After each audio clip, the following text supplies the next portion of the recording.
is high. Night's young, it has just begun.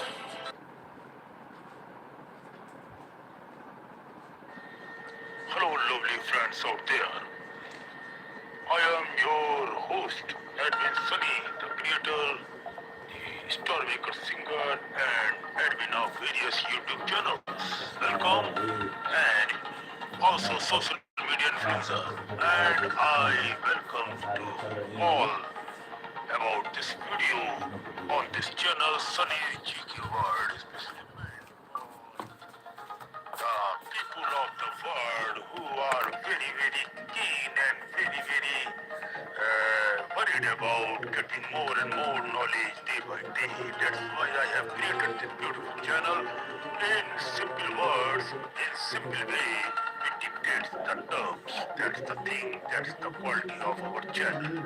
I love my all international friends around the globe from Italy, America, Canada, France, Paris, Russia, Japan, Malaysia, Singapore, Thailand, India, Indonesia, Vietnam, and rest of the places in Europe and Africa. In today's video, before starting, this is the point. Once again, I remind that you have to click on the subscribe, that red color subscribe button, bell icon, that is small bell icon, that is a notification bell, and like button. After clicking these three buttons, you have to share the video and this channel link on WhatsApp groups, Facebook, Telegram, Instagram groups, and on threads. Our videos also it offers an incredible combination of history, art, architecture, natural beauty, and culture. From ancient Roman ruins to Renaissance masterpieces and breathtaking coastal landscapes, Italy attracts millions of visitors every year. The country is famous for its historic cities, scenic countryside, dramatic mountains, and charming seaside villages. Travelers can explore famous landmarks, enjoy world-class cuisine, and experience unique regional traditions. Below is an explanation of Italy's most famous destinations, regions, and the best time to visit. Rome, the Eternal City. Image Rome, the capital of Italy, is often called the Eternal City because of its long and influential history. Founded more than 2,700 years ago, it was once the center of the Roman Empire, which controlled much of Europe, North Africa, and the Middle East. One of Rome's most famous landmarks is the Colosseum, an enormous ancient amphitheater built nearly 2,000 years ago where gladiators once fought for public entertainment. Nearby are the ruins of the Roman Forum, which was the political and social center of ancient Rome. Another iconic attraction is the Trevi Fountain, a magnificent Baroque fountain where visitors traditionally toss a coin to ensure they will return to Rome someday. Within the city lies Vatican City, the headquarters of the Roman Catholic Church and home to St. Peter's Basilica and the Sistine Chapel, famous for Michelangelo's ceiling paintings. Rome combines ancient ruins with modern life, offering museums, churches, lively squares, and delicious Italian cuisine. Florence, the heart of the Renaissance. Image. Florence is considered the birthplace of the Renaissance, a cultural movement that revived classical art, science, and literature in Europe during the 14th to 17th centuries. The city is famous for its artistic heritage and stunning architecture. The most recognizable building is the Florence Cathedral, also known as the Duomo, with its massive red dome designed by Filippo Brunelleschi. This architectural masterpiece dominates the skyline of Florence. Another major attraction is the Uffizi Gallery, one of the most important art museums in the world. It contains works by legendary artists such as Leonardo da Vinci, Botticelli, and Michelangelo. Florence also features the Ponte Vecchio, a historic bridge lined with shops that cross the Arno River. The city's streets, churches, and museums make it one of the best places in the world to explore Renaissance art and culture. Venice, the city of canals. Image Venice is one of the most unique cities on Earth. Built on more than 100 small islands in Italy, the city has no roads. Instead, transportation takes place through canals. The most famous waterway is the Grand Canal, which winds through the city and is lined with beautiful historic palaces. Visitors often explore Venice by riding gondolas, traditional boats steered by engineers.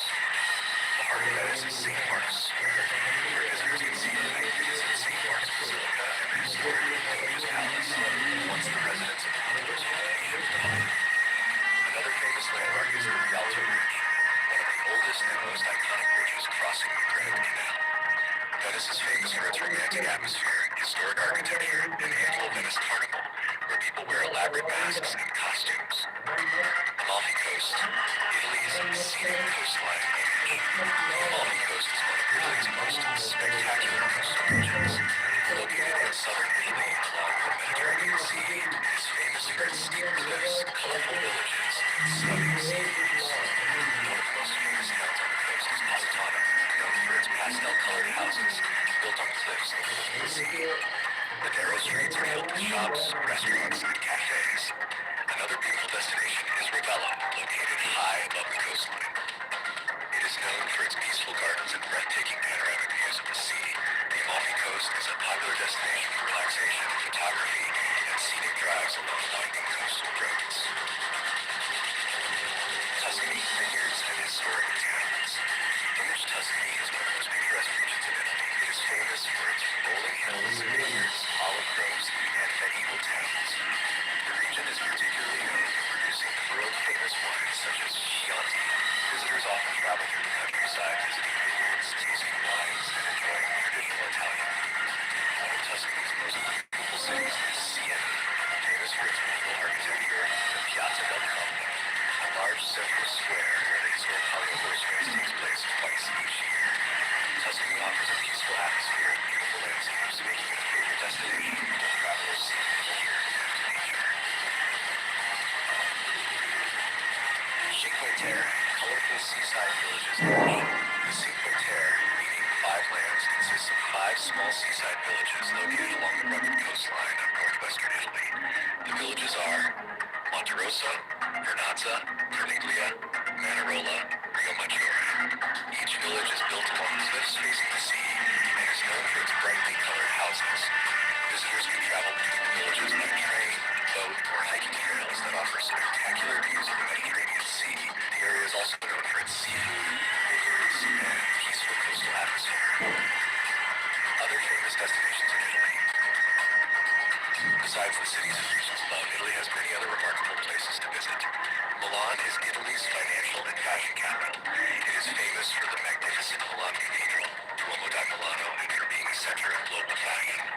Pompeii, near the city of Naples, is one of the most famous archaeological sites in the world. The ancient Roman city was buried under volcanic ash after the eruption of Mount Vesuvius in 79 AD, preserving buildings, streets, and artifacts for nearly 2,000 years. Lake Como, located in northern Italy, is known for its stunning mountain scenery, elegant villas, and peaceful lakeside towns. The Dolomites, part of the Alps in northern Italy, are famous for dramatic mountain views, hiking trails, skiing resorts, and breathtaking landscapes. Tashi, best time to visit Italy. The best time to visit Italy depends on the type of travel experience a visitor wants. The shoulder seasons near spring, April to June, and autumn, September to October, are generally considered the best times to visit. During these months, the weather is pleasant, temperatures are comfortable, and tourist crowds are smaller compared to the peak summer season. Spring brings blooming flowers and lively festivals, while autumn offers beautiful scenery and harvest celebrations in wine regions like Tuscany. Summer, July, and August is the busiest time in Italy, with large tourist crowds and very warm temperatures, especially in cities such as Rome and Florence. Winter is quieter and ideal for visiting museums and historic cities, while the Alps and Dolomites become popular destinations for skiing. Conclusion. Italy is a country that offers an extraordinary variety of experiences for travelers. Visitors can explore ancient Roman ruins in Rome, admire Renaissance art in Florence, ride gondolas through the canals of Venice, or enjoy the scenic beauty of the Amalfi Coast and Cinque Terre. Regions like Tuscany provide peaceful countryside landscapes and world-class vineyards, while places such as Lake Como and the Dolomites offer stunning natural scenery. Italy is one of the most historically significant countries in the world. Located in southern Europe, it has played a major role in shaping Western civilization, politics, culture, art, science, and religion. From the rise of the Roman Empire to the Renaissance and modern European integration, Italy's history reflects a long journey of power, transformation, and cultural influence. Has geography and location image. Italy is a boot-shaped country located in the center of the Mediterranean Sea in southern Europe.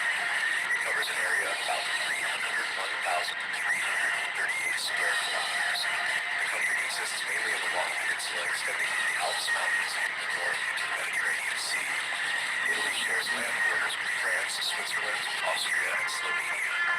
Two independent countries, Vatican City and San Marino, are located within Italian territory.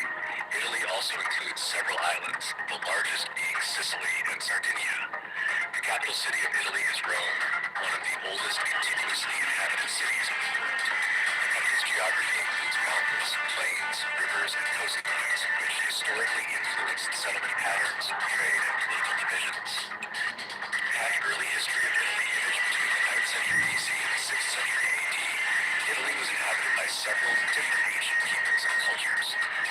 Phoenicians, skilled maritime traders from the eastern Mediterranean, established colonies in Sicily and Sardinia. Greeks settled in southern Italy and created colonies known collectively as Magna Graecia, Greater Greece. These cities became centers of Greek culture, philosophy, and trade. Celts occupied much of northern Italy. Etruscans, an advanced civilization, dominated central Italy. They developed cities, architecture, engineering techniques, and cultural traditions that strongly influenced later Roman civilization. These different cultures laid the foundation for the political and cultural development of Italy before the rise of Rome. Rise of the Roman Kingdom and Republic. Image according to Roman tradition. The city of Rome was founded in 753 BC by the legendary figures Romulus and Remus. Initially, Rome was ruled by 7 kings, many of whom were believed to be of Etruscan origin. In 509 BC, the Roman people overthrew the last king and established the Roman Republic. The Republic was governed through a political system involving the Senate, elected officials such as consuls, assemblies representing Roman citizens. The state was symbolized by the phrase SPQR, Senatus Populus Romanus, meaning the Senate and people of Rome. Over several centuries, Rome expanded rapidly through military conquest and diplomacy. By the 2nd century BC, the Roman Republic controlled most of Italy, large parts of Western Europe, parts of the Middle East. Rome became the dominant power of the Mediterranean world. The Roman Empire. Image, political instability eventually weakened the Roman Republic. In 44 BC, the Roman general and dictator Julius Caesar was assassinated. This event triggered a series of civil wars. In 27 BC, Caesar's adopted son Augustus became the first Roman emperor, marking the beginning of the Roman Empire. Under imperial rule, Rome reached an extraordinary level of power and influence. Italy became the center of administration, culture, and economy for the empire. The empire reached its greatest territorial extent during the reign of Emperor Trajan, 98 to 117 AD. At this time, it stretched from Britain in the west, North Africa in the south, the Middle East in the east. Roman achievements included engineering and architecture, roads, aqueducts, amphitheaters, development of law and governance, spread of Latin language and Roman culture. However, beginning in the 3rd century AD, the empire started experiencing decline due to political instability, economic difficulties, and external invasions. Fall of the Western Roman Empire. In 395 AD, the Roman Empire was permanently divided into 2 parts. 1. Western Roman Empire, centered in Rome. 2. Eastern Roman Empire, also known as the Byzantine Empire, centered in Constantinople. The Western Roman Empire faced continuous attacks from Germanic tribes. Finally, in 476 AD, the last Western Roman Emperor Romulus Augustulus was overthrown by the Germanic leader Odoacer. This event traditionally marks the fall of the Western Roman Empire. Odoacer then declared himself the King of Italy, ruling from the city of Ravenna. Medieval Italy and the Renaissance image. During the Middle Ages, Italy was divided into many small kingdoms, duchies, and powerful city-states, such as Florence, Venice, Milan, Genoa, Naples. These city-states often fought each other, but also became wealthy centers of trade and banking. This environment eventually gave birth to the Renaissance, a cultural movement that began in Florence in the 14th century and spread across Europe. The Renaissance marked a revival of classical learning, art, science, and human creativity. Italy became the center of remarkable achievements in painting, architecture, sculpture, literature, science, philosophy. Great figures such as Leonardo da Vinci, Michelangelo, and Galileo emerged during this period. However, by the late 15th century, Italy became the battleground for foreign powers during the Italian Wars.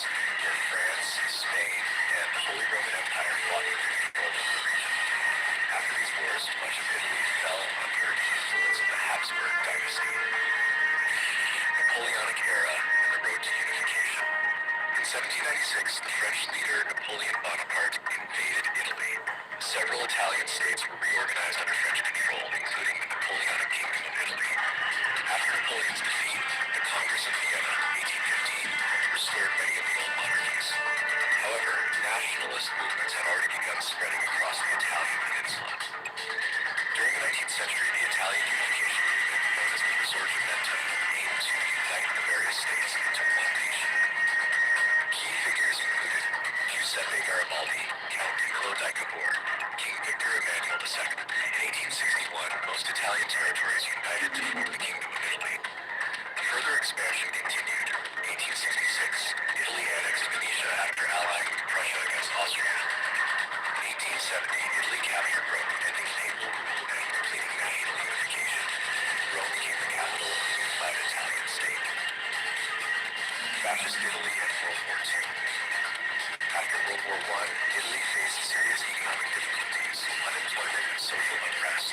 Although Italy had been on the winning side, it did not receive all the territories promised by the Allies. This led many Italians to describe the outcome as a mutilated victory. These conditions helped the rise of Benito Mussolini and the Fascist Party. In 1922, Mussolini came to power after the March on Rome and established a dictatorship. Fascist Italy aimed to restore the glory of the Roman Empire. Key events during Mussolini's rule include 1935, Italy invaded Ethiopia. 1939, Italy annexed Albania. 1940, Italy joined World War II on the side of Nazi Germany. However, Italy suffered military defeats. In 1943, after the Allied invasion of Sicily, Mussolini was removed from power. Germany then occupied northern Italy and created a puppet state called the Italian Social Republic under Mussolini. Italian resistance fighters, along with Allied forces, fought against German and fascist groups. In April 1945, Mussolini was captured and executed. Shortly afterward, German forces in Italy surrendered. Birth of the Italian Republic and modern Italy. In 1946, a national referendum was held to decide the future of Italy's government. People voted to abolish the monarchy, and Italy became a republic. During the late 1950s and early 1960s, Italy experienced rapid industrial growth known as the Italian economic miracle. This period transformed Italy into one of the world's major industrial economies. Italy also became an important member of international organizations, including NATO, European Coal and Steel Community, European Union. Today, Italy is known for its strong economy, cultural heritage, and global influence in art, fashion, cuisine, and tourism. It is one of the most visited countries in the world, with historic cities such as Rome, Florence, and Venice attracting millions of tourists every year. Italy's history spans more than 3,000 years. It includes the rise of the Roman Empire, the birth of the Renaissance, struggles for national unity, and participation in major global conflicts. Despite periods of decline and political turmoil, Italy has remained a central force in shaping Western civilization. Today, as a democratic republic and a key member of the European Union, Italy continues to influence global culture, politics, and economics. If you want, I can also help you with a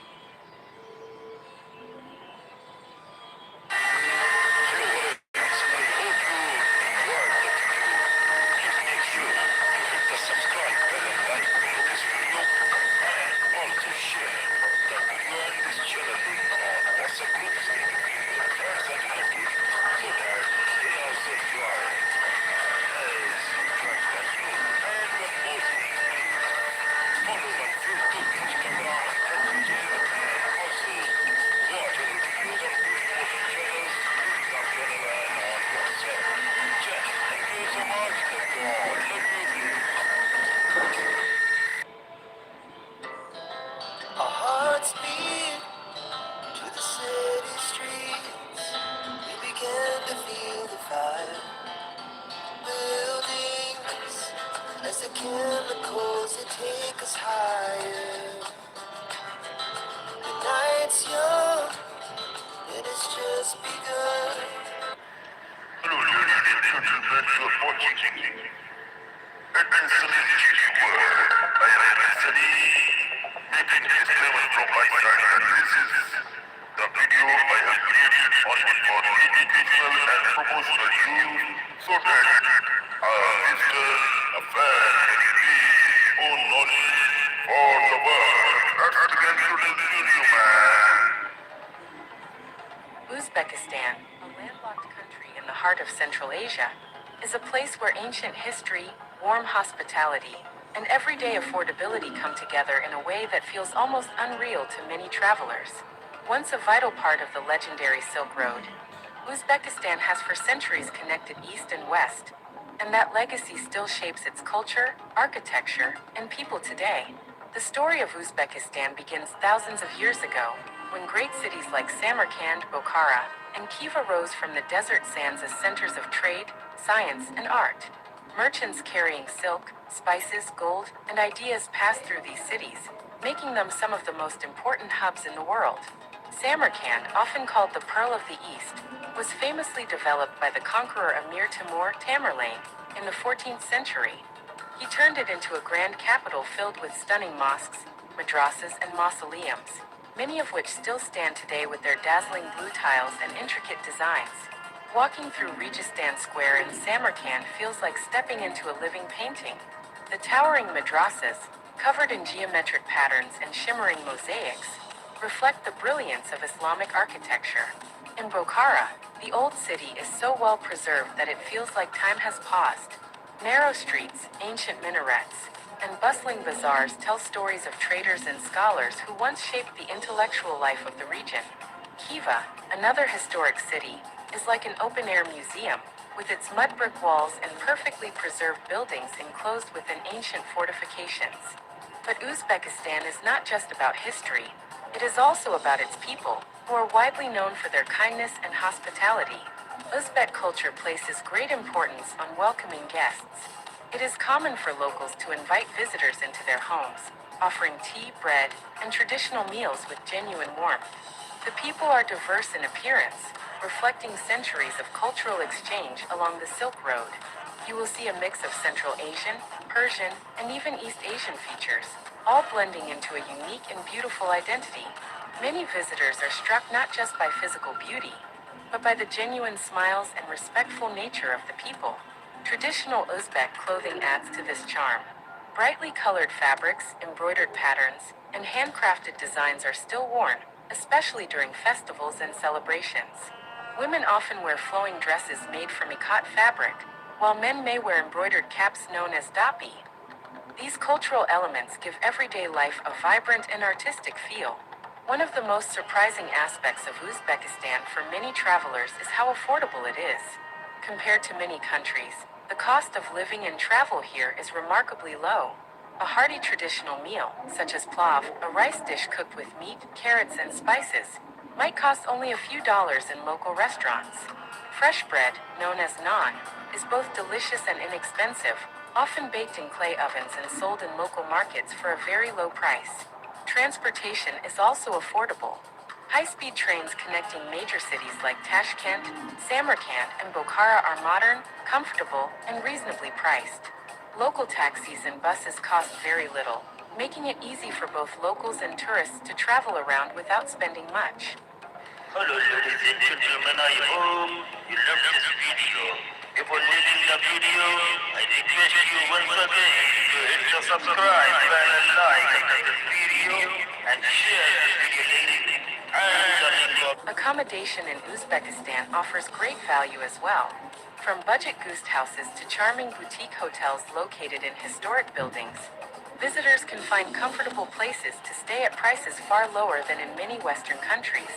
Even in popular tourist cities, it is possible to enjoy a memorable and authentic experience without a high budget.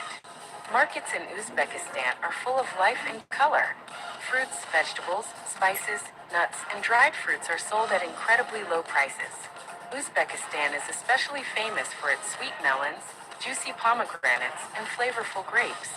Walking through a local bazaar is an experience in itself, with vendors calling out, offering samples, and engaging in friendly conversation. Despite its affordability, Uzbekistan is rich in cultural and intellectual heritage. The region has produced some of the world's greatest scholars, including Al-Khwarizmi, the father of algebra, and Avicenna, Ibn Sina, a pioneer in medicine. Their contributions to science and knowledge have had a lasting impact on the world. In modern times, Uzbekistan has been developing rapidly while still preserving its traditions. The capital city, Tashkent, is a blend of Soviet-era architecture, modern buildings, and green parks. It offers a different perspective compared to the ancient cities, showing how the country is moving forward while respecting its past. Tourism in Uzbekistan has been growing steadily as more people discover its hidden beauty. The government has made efforts to simplify visa processes and improve infrastructure, making it easier for international visitors to explore the country. What truly makes Uzbekistan special is the feeling it gives to those who visit. It is not just the stunning architecture or the low prices, but the sense of connection to history, to culture, and to people. Sitting in a courtyard with a cup of green tea, listening to stories, and watching golden sunset over ancient domes creates memories that stay for a lifetime. Uzbekistan is a place where the past and present live side by side. It is a country where you can walk through centuries-old streets in the morning, enjoy a delicious and affordable meal in the afternoon, and share laughter with friendly locals in the evening. Its beauty is not only in its monuments but in its everyday life. For anyone seeking a destination that combines history, culture, affordability, and genuine human connection, Uzbekistan stands as one of the most remarkable places in the world. Hello, ladies and gentlemen, I hope you love this video. Before leaving the video, I request you once again to hit the subscribe button and like this video and share this video. And the link of the channel on WhatsApp group, Facebook, Instagram, Pinterest. So that understand the same knowledge as you got. Thank you so much. Keep loving the world and keep supporting. Our hearts beat to the city streets. We began to feel the fire. Buildings as the chemicals that take us higher. The night's young, it has just begun. Hello, my dear friends. I am admin Sunny, owner and creator of this channel and video. In this video, I bought some very shocking and special, unique human beings on Earth. In my style, I will dictate the terms in my video. There are so many incidents happens around us all day long. In the same way, the life never stops. It keeps on going on and on. There are so many huge, shocking and unforgettable meet. Today in this video, I will show you with the help of photographs, meet with the tallest, heaviest and strongest real people in your earth on which you live. People who ever walk the earth. John Prosser,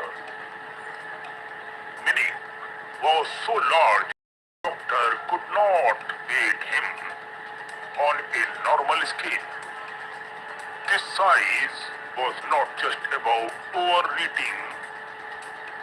It was a rare mix of genetic and medical conditions that caused his body to keep growing and growing at his peak. It was so dangerous, such a big and huge human being on earth. He was so heavy, means in simple way I can say in my style, heavy duty person, that a team of firefighters once had to help move him. Oh my God, why not try crane and all? This is a joke, man. It's all by the God, so we never have to laugh on any person. This is for your entertainment. I am dictating the terms in my style. His bed was custom built. His daily life completely adjusted as per the size of this huge man. This case remains one of the most extreme examples of human weight ever seen. Even hospitals, they are not prepared for someone like such type of heavy duty person on earth. What makes John unforgettable is not just how big he was, but how his story changed the way doctors look at extreme obesity today. Another man in the list is Paul Marson's size was so extreme, delivery truck had to bring food to his door. Please understand, delivery truck means what? Such a huge person, my God. Food is brought by delivery truck. It's a very, very unique and shocking man. At one point, he could not walk without assistance. Doctor performed a risky surgery one day that changed his life, but his journey did not end there, man. What really draws people in a how he fought back, that is very, very important. Good. Paul went from total isolation to trying to live a regular life. This must be the courage inside any human. Fight it out. His body was huge, but his history is very bigger also. Aura did not just complete in sumo, he shook the entire ring with every step. Born in Russia, he moved to Japan and quickly became known for his incredible size. Fans were stunned watching him overpower his opponent without even needing to move much. He retired young, but people still talk about his massive presence. Even among sumo giants, Aura stood out like few ever have. Ignore height made everyday life feel like navigating a world built for someone else. You know, he could not find shoes, bags, or even cars that fit him properly. So this is a problem. His calm, soft-spoken personality through always surprise. There are much people all over the globe, and it's a long story. One by one I will dictate in various upcoming videos. Everyone who met him, despite dealing with constant health issues, he stayed active in advocacy and even took part in a political rally. Igor was not just tall, he was memorable, thoughtful, and felt larger than life in every way. And his body made headlines, but behind all that attention is a woman who has learned to live confidently with a condition she was born with. Her chest size, J, it draws stares wherever she goes, but she does not hide, not at all. She has turned what could have been a lifelong challenge into something empowering. Most people honestly can't believe her measurements are natural, but they are. In the same way, the story is so big. She simply grew that way. Niels towering frame lended him roles in fantasy films and shows. There are so many other characters you can understand in the story as I will keep on making the videos on such topics. But in this video, I will stop here and you see the further report created by me in this video. Please hit the subscribe bell and like below this video so that you never lose the upcoming. The Earth has always been home to billions of people, but every once in a while, it creates someone so unusual that they seem to exist outside the normal rules of life. Some are born different, some become extraordinary through their choices, and some remain mysteries, leaving behind stories that no one can fully explain. This is not just a list of unique people. This is their story, woven together across time, continents, and reality itself. The gathering of the unusual. In a quiet, almost forgotten museum hidden somewhere between Europe and Asia, there stood a hall called the Gallery of Human Wonders. It was not open to the public. There were no tickets, no advertisements, and no official records of its existence. But every few years, something strange happened. The people who were considered different by the world somehow found their way there. No one invited them. They just arrived. The man with elastic skin. Gary Turner stood in front of a mirror, gently pulling the skin of his neck outward. It stretched far beyond what seemed possible, almost like rubber. Most people would have called it strange, even frightening. But Gary had lived his whole life with it. A rare condition called Ehlers-Danlos syndrome made his skin incredibly elastic. As he stood in the gallery, he noticed others around him, people who looked just as different in their own ways. For the first time, he didn't feel like the odd one. The world's smallest woman. Near a large wooden display case stood Jodi Amge. At just over 2 feet tall, she had spent her life looking up, literally and figuratively, at a world built for people much bigger than her. But here, in this strange gathering, no one looked down on her. Gary smiled and waved. Jodi smiled back. And in that moment, size didn't matter at all. The man with one giant arm. A heavy wooden table creaked as Matthias Schlitt rested his arm on it. One arm, massive, powerful, and far larger than the other. A result of Klippel-Trenaunay syndrome, his condition made him look unbalanced, but also made him one of the strongest arm wrestlers in the world. Jeff Dave, standing nearby with his enormous hands, chuckled. "Looks like I finally found someone who can compete with me," Jeff said. Matthias smirked. "Only one way to find out." The two men shook hands, if you could even call it that, and for a moment their differences turned into strength, not limitation. The man of many fingers. In the corner of the room, Devendra Sutar carefully examined a wooden sculpture. His hands were unlike any others, extra fingers, perfectly formed, moving with precision.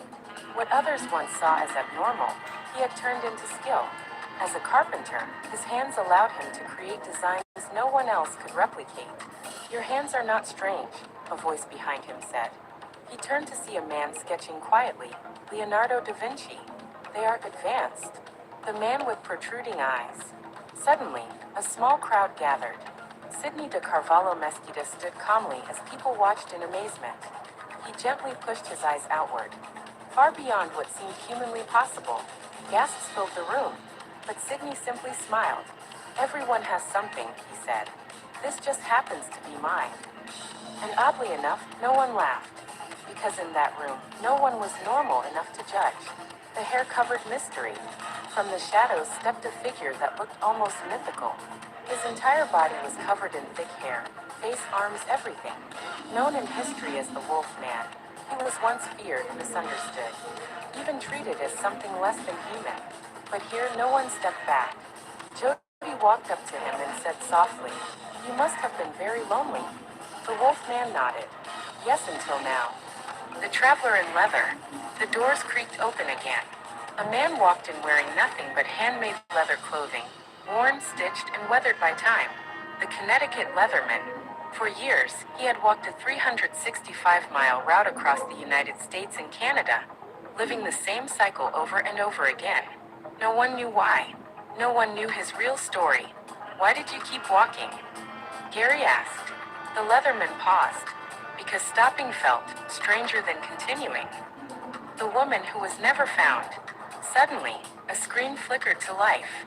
Grainy footage appeared, one of the most famous moments in history. The assassination of President John F. Kennedy. And there, in the background, stood a mysterious woman holding a camera. The babushka lady. She filmed everything, and then disappeared. No identity, no explanation. And now she was here. Why did you never come forward? Someone asked. She looked around the room, her face unreadable. Some stories are more powerful when they remain unanswered. The people who lived differently. In another section of the gallery, two groups stood quietly observing. The Maasai and Hadza people. While the modern world rushed toward technology, speed, and complexity, they had preserved something ancient, balance with nature. They hunted, gathered, lived simply, yet deeply. A man from the group spoke. You call us different, but once everyone lived like this. The room fell silent, because for the first time the idea of normal began to feel questionable. The genius beyond time. Leonardo da Vinci stood at the center of it all, sketching constantly. Flying machines, human anatomy, strange inventions centuries ahead of their time. How can one person do so much? Jody asked. Leonardo smiled. Curiosity, he replied. The moment you stop accepting limits, you become something else entirely. The man who fooled the world. In the corner, a quiet man observed everything carefully. Juan Puyol Garcia, a double agent during World War II.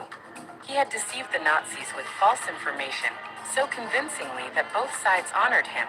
A hero and a liar. Which one were you? Gary asked. One smiled slightly.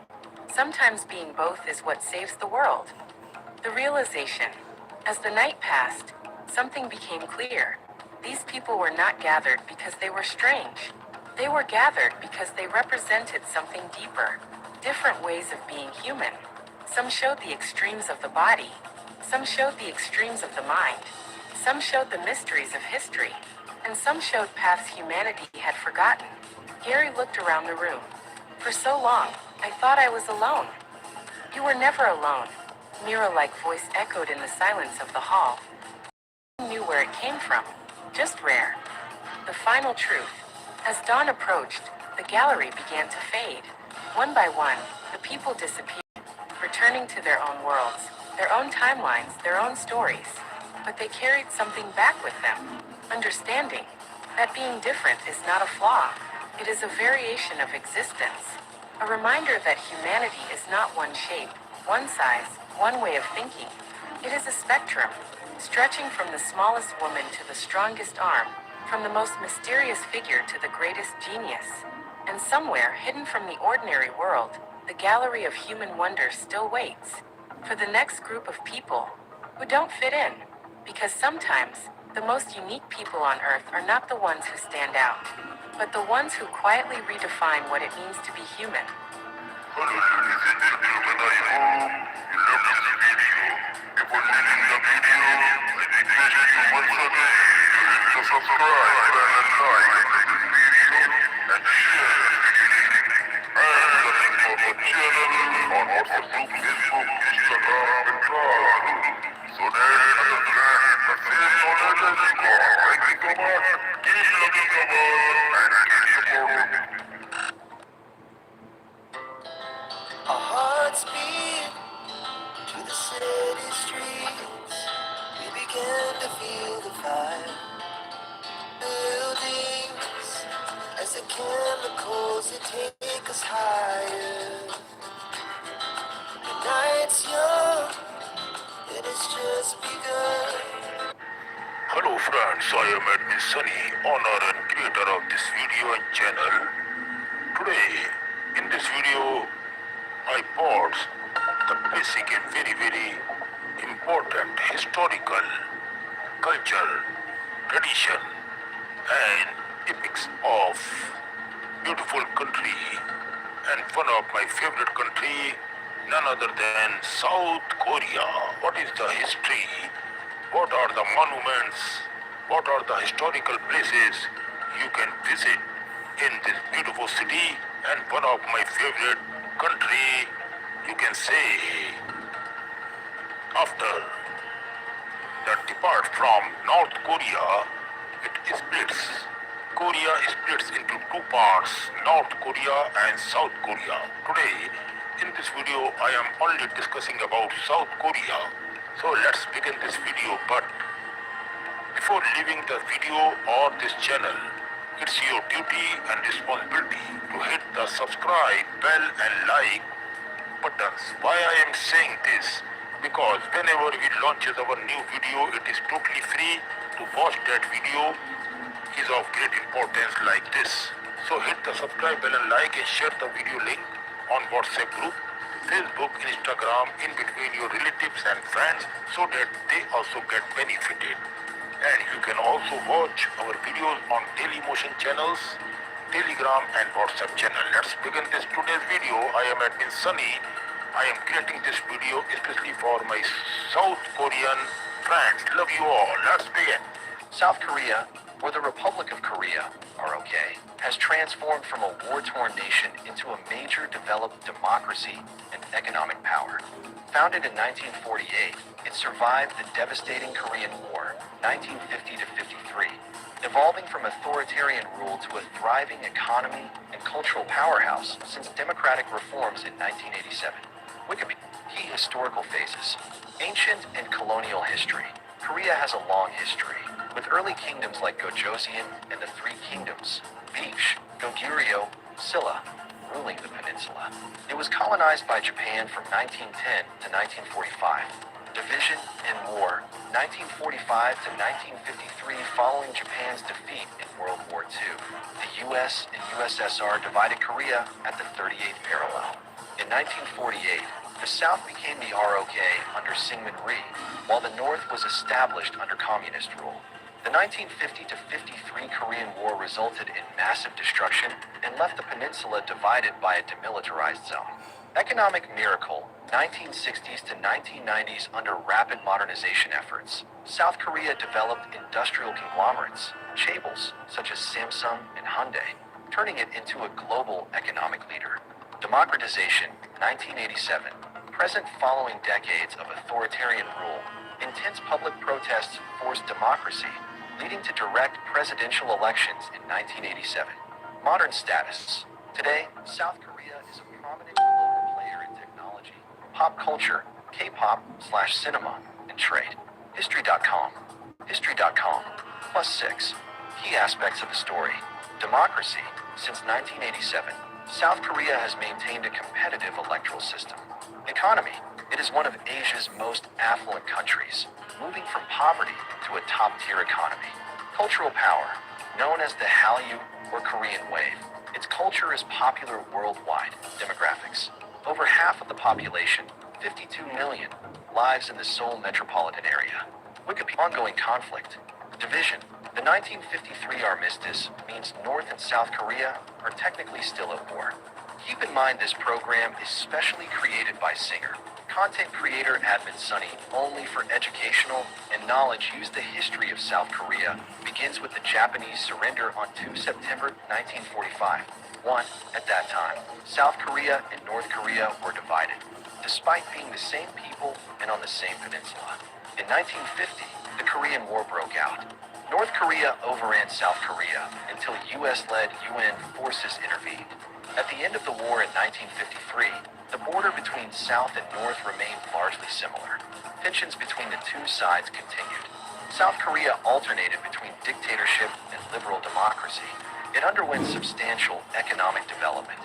South Korea to 1961, the First Republic. The First Republic, established in August 1948, adopted a presidential system, and Syngman-rhee was subsequently elected its first president. South Korea also adopted a national security law, which effectively prohibited groups that opposed the state or expressions of support for North Korea. Rhee was re-elected in August 1952 while the country was at war.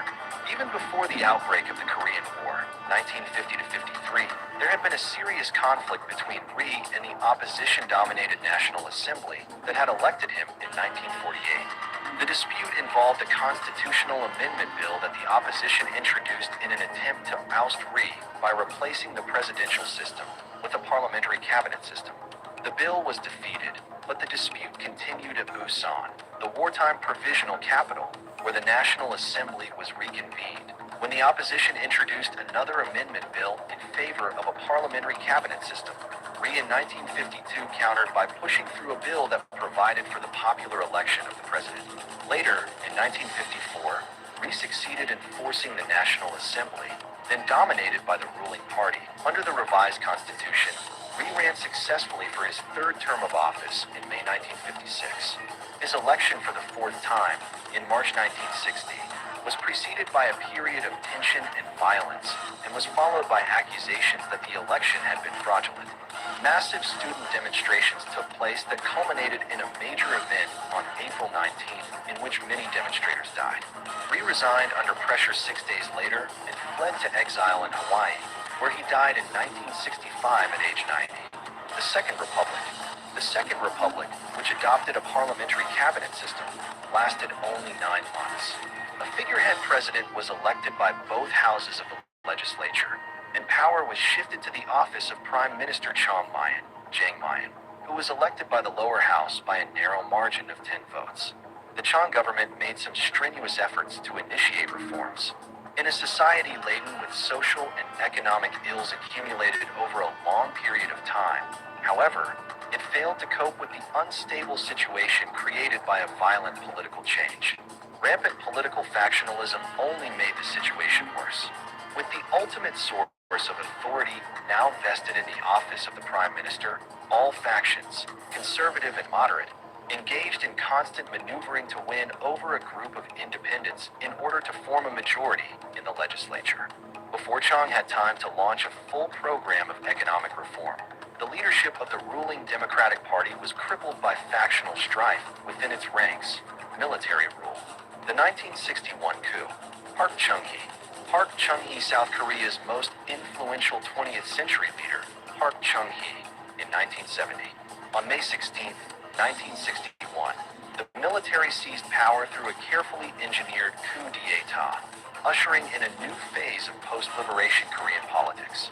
The military junta, led by General Park Chung-hee, took over the government. South Korea offers a deep dive into history, blending Joseon dynasty palaces in Seoul with ancient Silla kingdom sites in Jeonju. Must-visit UNESCO locations include Gyeongbokgung Palace, the hilltop Bulguksa Temple, and the impressive Hwasong Fortress. Other essential spots include the DMZ, Munshin Hanok Village, and the ancient tumuli of Jeonju. Lutakana.com. Lutakana.com. +4. Top historical places in South Korea. Gyeongbokgung Palace, Seoul, the largest and primary palace of the Joseon dynasty, featuring daily guard-changing ceremonies. Changdeokgung Palace and Secret Garden, Seoul, a UNESCO World Heritage Site, known for its harmonious integration into the natural landscape. Jeonju Historic Areas, Jeonju known as the Museum Without Walls. This area features Silla-era ruins, including the Gyeongseongdi Observatory and Royal Tombs. Bulguksa Temple, Jeonju, a head temple of Korean Buddhism representing a masterpiece of Buddhist art. Hwasong Fortress, Suwon, a 5.74 kilometers long fortress surrounding the center of Suwon, built in the 18th century.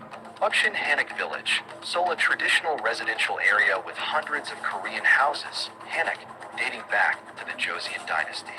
DMZ, Demilitarized Zone, a poignant historic site providing insight into the Korean War and modern border tensions. Jeonmyo Shrine, Seoul, a Confucian shrine dedicated to the ancestors of the Joseon dynasty. Heinsa Temple, Jangyeon Panjian. Hapcheon houses the Tripitaka Koreana, the world's most comprehensive collection of Buddhist scriptures. Enong Haho Folk Village, Enong, a traditional clan village from the Joseon dynasty, still inhabited by residents. Lutakana.com. Lutakana.com. +5. Key tips for historic site visitors. Hanok rentals.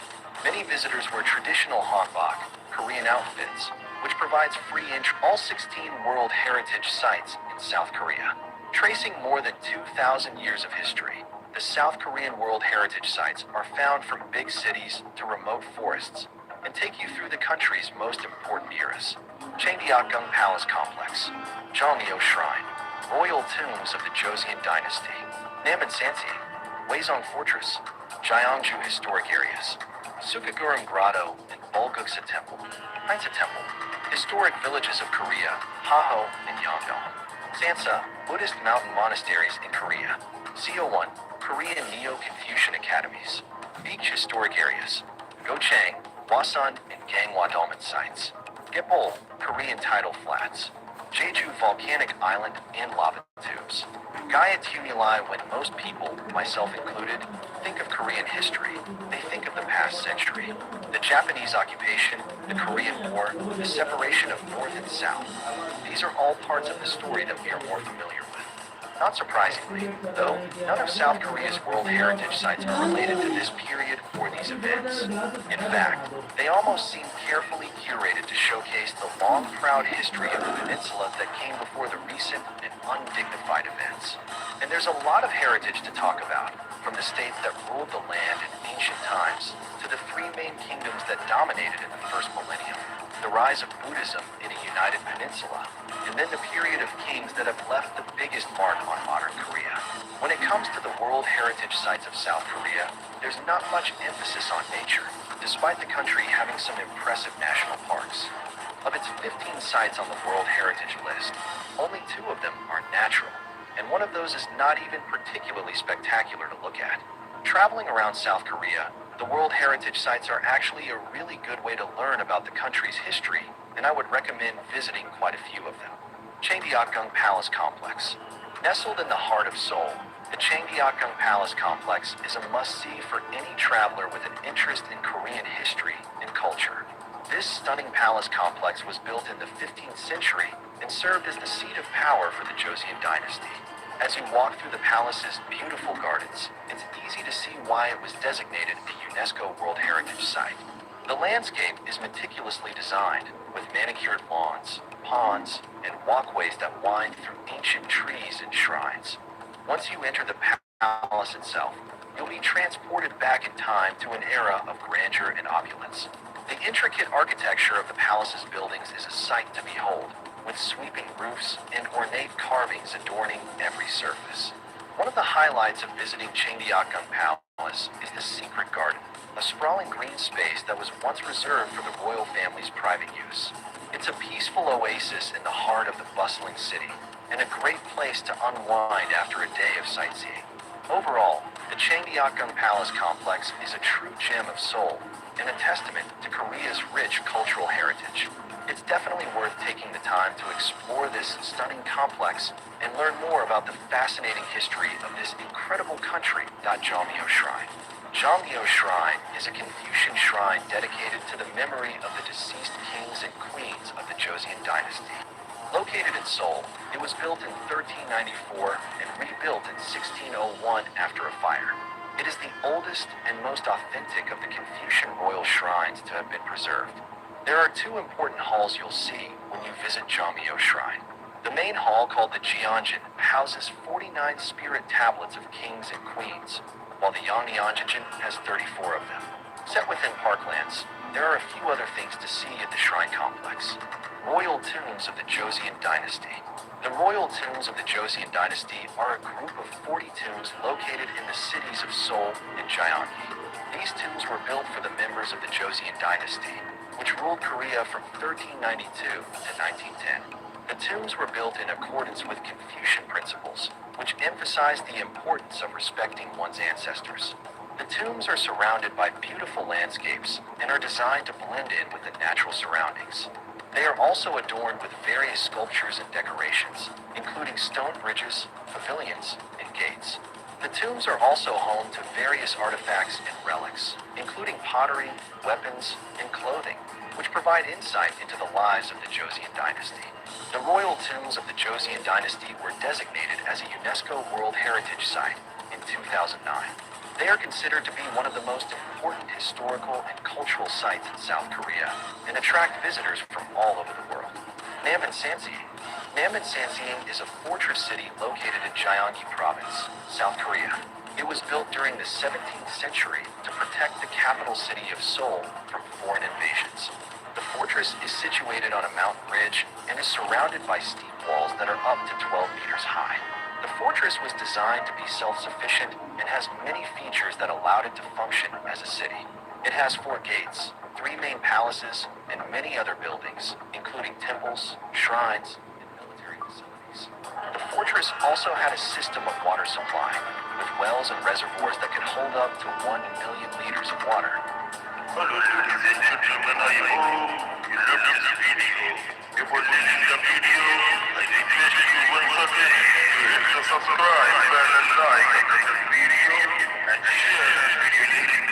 And like our channel on WhatsApp, Facebook, Instagram, and Twitter, so that other can the same knowledge as you got. Thank you so much. Keep loving the world and keep supporting.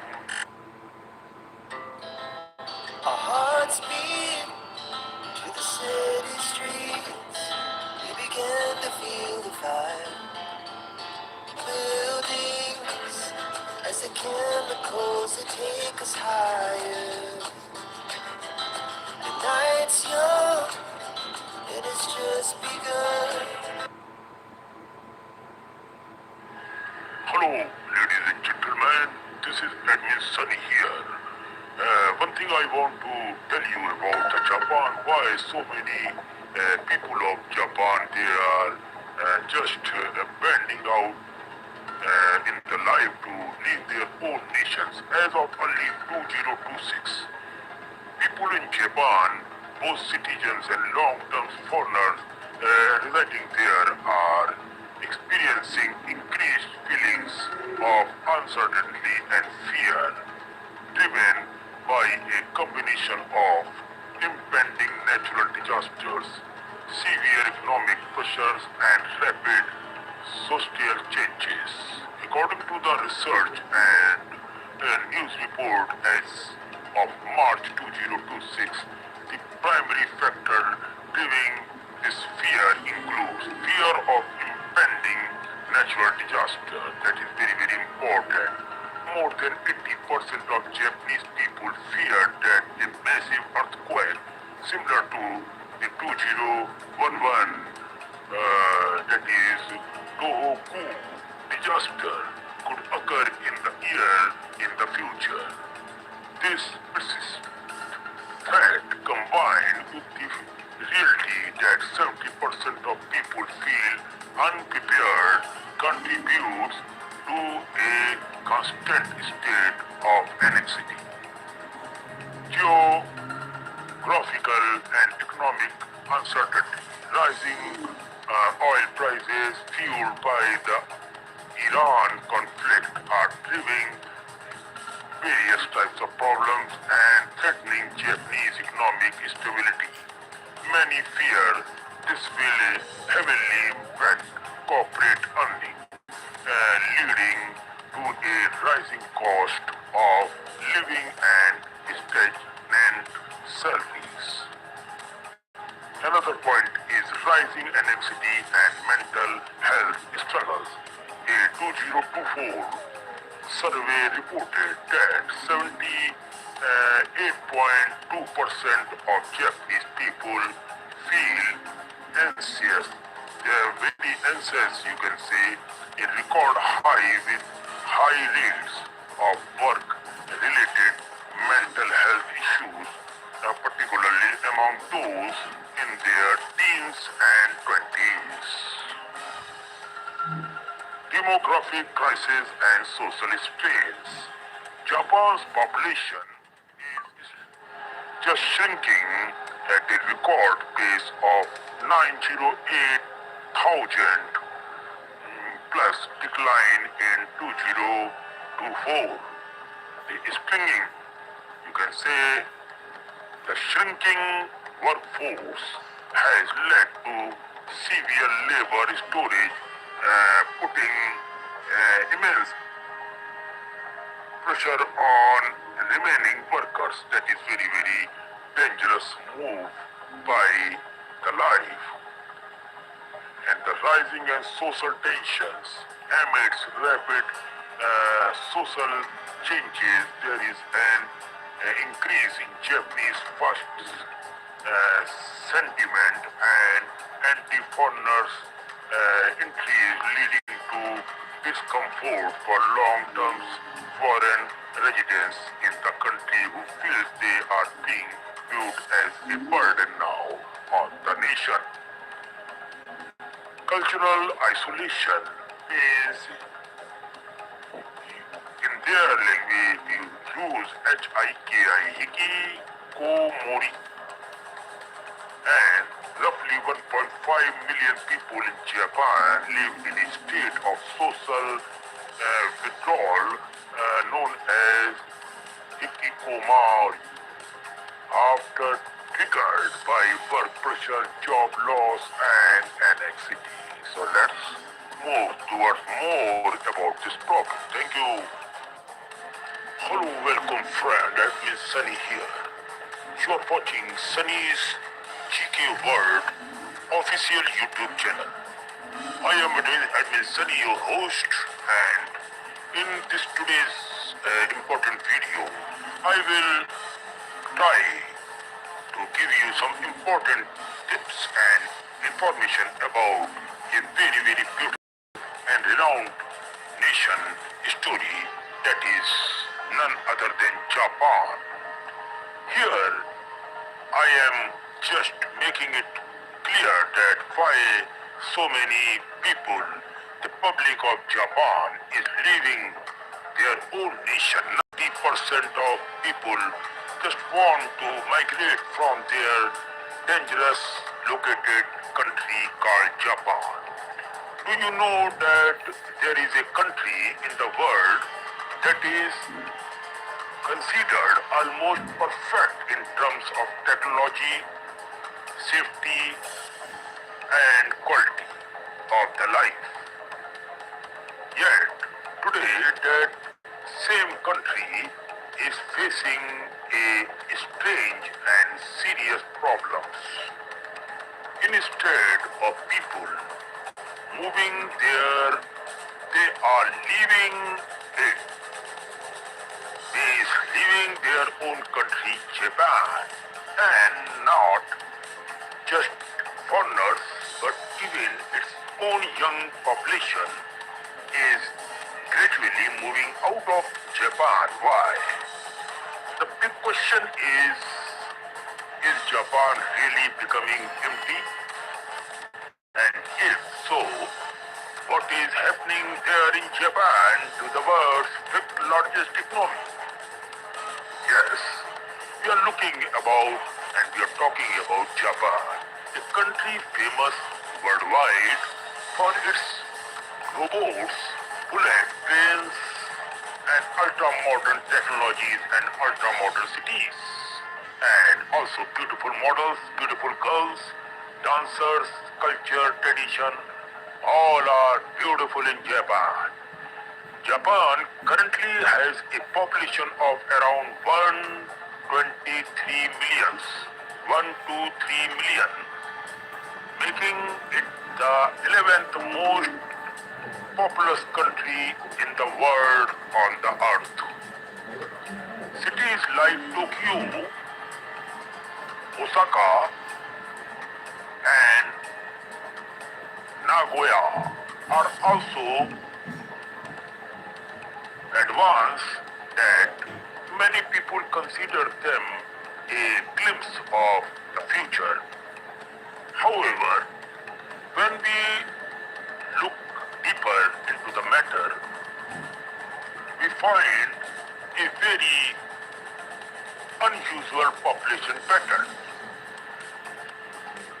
About two-thirds of Japan population lives in a narrow strip called the Pacific Belt. They called it Pacific Belt, a 1,200-kilometer long region stretching from Fukuoka to Tokyo. This area includes major cities like Hiroshima, Osaka, Kyoto, and Nagoya, and Tokyo Nearly 80 million people live in just 10% of the country's land, while the remaining 90% is sparsely populated. Now, what is this going on there in Japan? Many rural areas are rapidly decline, schools are closing, villagers are running here and there to save their life, villagers are becoming empty, villages are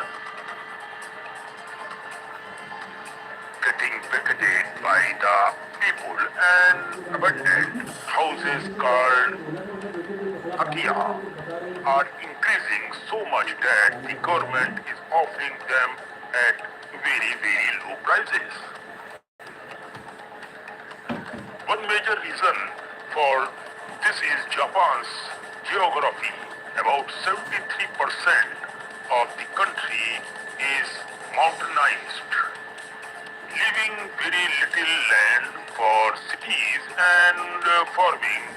Historically, people settled near coastal plains like the, you can say, Kanto, Nobi, and Kansai plains, where cities like Tokyo developed. Tokyo itself is the largest metropolitan area in the world, and with over 40 million people.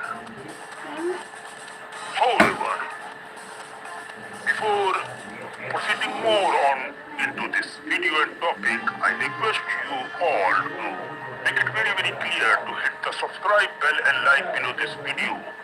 And after clicking on subscribe bell and like, your duty is to share the video and channel link on WhatsApp, Facebook, Instagram, and to the various groups so that people know each other and more people attach with these channels to get a proper and fair information. So it's your duty to hit the subscribe bell and like, and you can also watch my videos on Daily Motion channels, Telegram channels, and also on WhatsApp channel.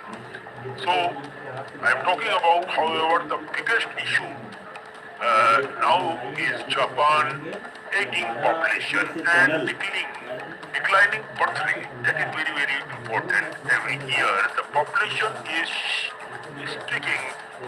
Prime Minister Fumimio has told last year, has called this one of Japan's biggest national challenges. The government has introduced financial support for families, child care, subsidies and policies to help working mothers. But the problem is still not able to be solved in the minds of the people who don't want to live in Japan. Even former Prime Minister Shinzo Abe tried to address this through economics reforms and by increasing workforce participation among women and the elderly, but population decline continued. A new trend is also emerging. Young Japanese people are moving abroad. They are just running towards America, Europe, and other countries like Russia and all. Unlike, as I have told you, a new trend is also emerging. Young Japanese girls and boys, especially girls, after taking education from there, they are just running off Japan. Japanese people are moving abroad. Unlike the past, their people work their entire lives in one company. Today, you seek better salaries, freedom, and lifestyles. Countries like the United States, Canada, Australia, and parts of Europe are becoming more attractive. Why? At the same time, fewer foreigners are choosing Japan due to challenges like difficult Japanese strict corporate culture, long working hours. Economically, Japan has also struggled since the 1990s asset bubble collapse, leading to slow growth. Future GDP growth is expected to remain around 0.5% to 1%, one of the lowest among developed countries nowadays. The biggest concern is the shrinking working age population, which has already declined by about, you can say, 16% since 1995. Meanwhile, nearly 30% of Japan's population is now over 65, increasing pressure on healthcare, pensions, and government spendings. Although unemployment is low, around 2.5%, you can say the real issue is labor storages and low productivity, limiting industrial growth. Now, this situation also connects with India. India has one of the youngest populations in the world. While Japan is rapidly aging, this creates an opportunity. To recent years, India and Japan have increased cooperation in technology, manufacturing, and skill development. Many Indian students and professionals are working in Japan, especially in sectors like automobiles, robotics, and electronic items. India could be part of the solution for Japan workforce shortage. However, a critical question remains still. If birth rate continue to fall, young people keep leaving, and foreign workers don't arrive in large numbers, Japan population may decline even faster in the future. Despite being a major global economy, Japan is now at a turning point. It must find new solutions, whether through immigrations, economic reforms, and advanced technologies like robotic and AI entry. On this, one thing is certain: Japan's story is not just about one country.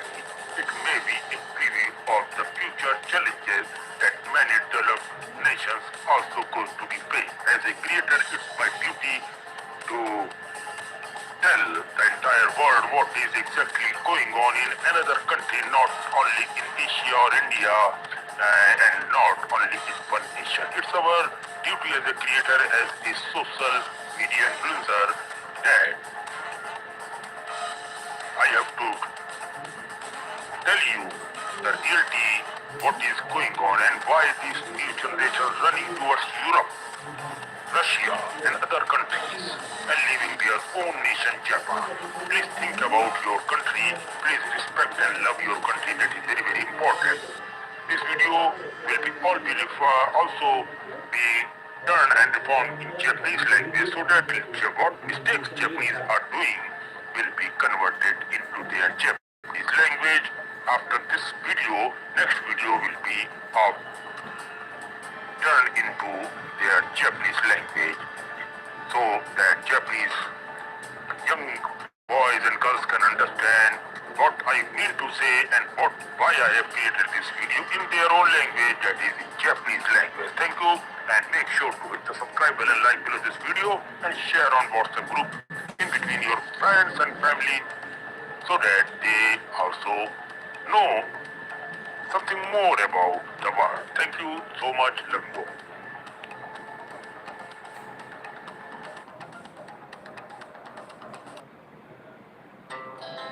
Our hearts beat to the city streets.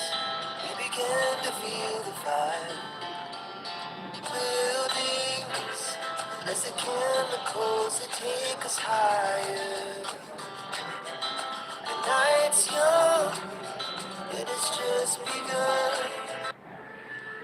Hello, ladies and gentlemen. This is Admin Sunny here. You're watching Sunny's GK World. In this video, I will going to discuss the importance and the beauty of one and only beautiful country in its class, and that is New Zealand. This is the story of New Zealand.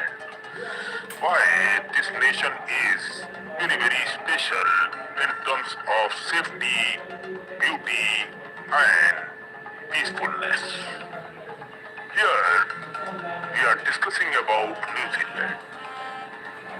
When we talk about the peace, the quality, the love, the affection, the equality, there is so many nations around us, but New Zealand, I find, is better than all.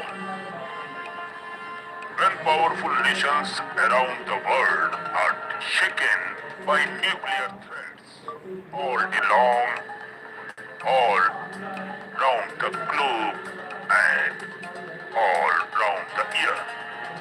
When powerful nations around the world are shaken by these attacks, these wars, these nuclear threats, and the fear of war, when tensions rise between the countries like Iran and the United States right now, there exists a country quietly sitting in a corner of the world, untouched by jaws. That country is none other than New Zealand, often considered one of the safest places on earth. This is the blessing of universe, I think. The biggest strength of New Zealand is its geography. It lies in the middle of the Pacific Ocean. In Hindi we call it Prashant Mahasagar. Thousands of kilometers away from major conflict zone. Even its closest neighbor like Australia is also about 1,600 to 2,000 kilometers away from New Zealand on Earth. Because of this distance, any missile launched from a region like the United States, Europe, or the Middle East would likely be detected and neutralized before reaching to New Zealand. That's why this country is quite very safe, man. New Zealand has no major enemies. In the meantime, no nearby hostels, hustles, military bases, and no strategic resources like oil that could make it a target. Its military is defensive rather than aggressive, which further reduces the chances of conflicts itself. Even if an enemy tried to attack, maintaining supply lines across vast oceans would be extremely difficult. But safety is not just about avoiding wars, it's also about survival. New Zealand is highly self-sufficient. It produces more food than it's needed, almost, has abundant clean water, and generates significant renewable energy itself. Even if global supply chains collapse, the country can sustain itself by its own. This is the beauty of New Zealand. Congratulations, those who are staying there, man. Love you all at New Sunny here. Because of this, many billionaires are reportedly buying land and building bunkers in New Zealand, seeing it as a safe haven in case of global disaster? In fact, New Zealand declared itself a nuclear-free zone in the 1980s itself, and it does not allow nuclear-powered or nuclear-armed ships into its port to enter. Geographically, New Zealand is an island nation in the South Pacific made up of two main islands, the North Island and the South Island, along with many smaller ones too. It covers about 268,268,000 square kilometers and has a population of around 5 million people plus. The country is known for its high education levels with nearly 99% literacy rate, as we have noticed out there by the team. A large portion of the population identify as having no religion, while Christianity and smaller communities of Hindus, Muslims, Buddhists and Jews also exist, peacefully living there in the country called New Zealand. The capital city is Wellington, while Auckland is the largest and one of the most modern cities surrounded by over 50 volcanoes. It's dangerous. The people of New Zealand are called Kiwis, named after their national bird, which is a beautiful, small and flightless bird, kiwi. New Zealand is famous for its natural beauty itself, clean environment and active lifestyles. People enjoy outdoors activities like hiking, kart, trapping, and which keeps them healthy and fit. The country is also socially progressive itself. Same-sex marriage is legal and equality is strongly supported in the country. This is New Zealand. Historically, the indigenous Maoris people arrived around the 13th century, and their culture remains an important part of the national identity.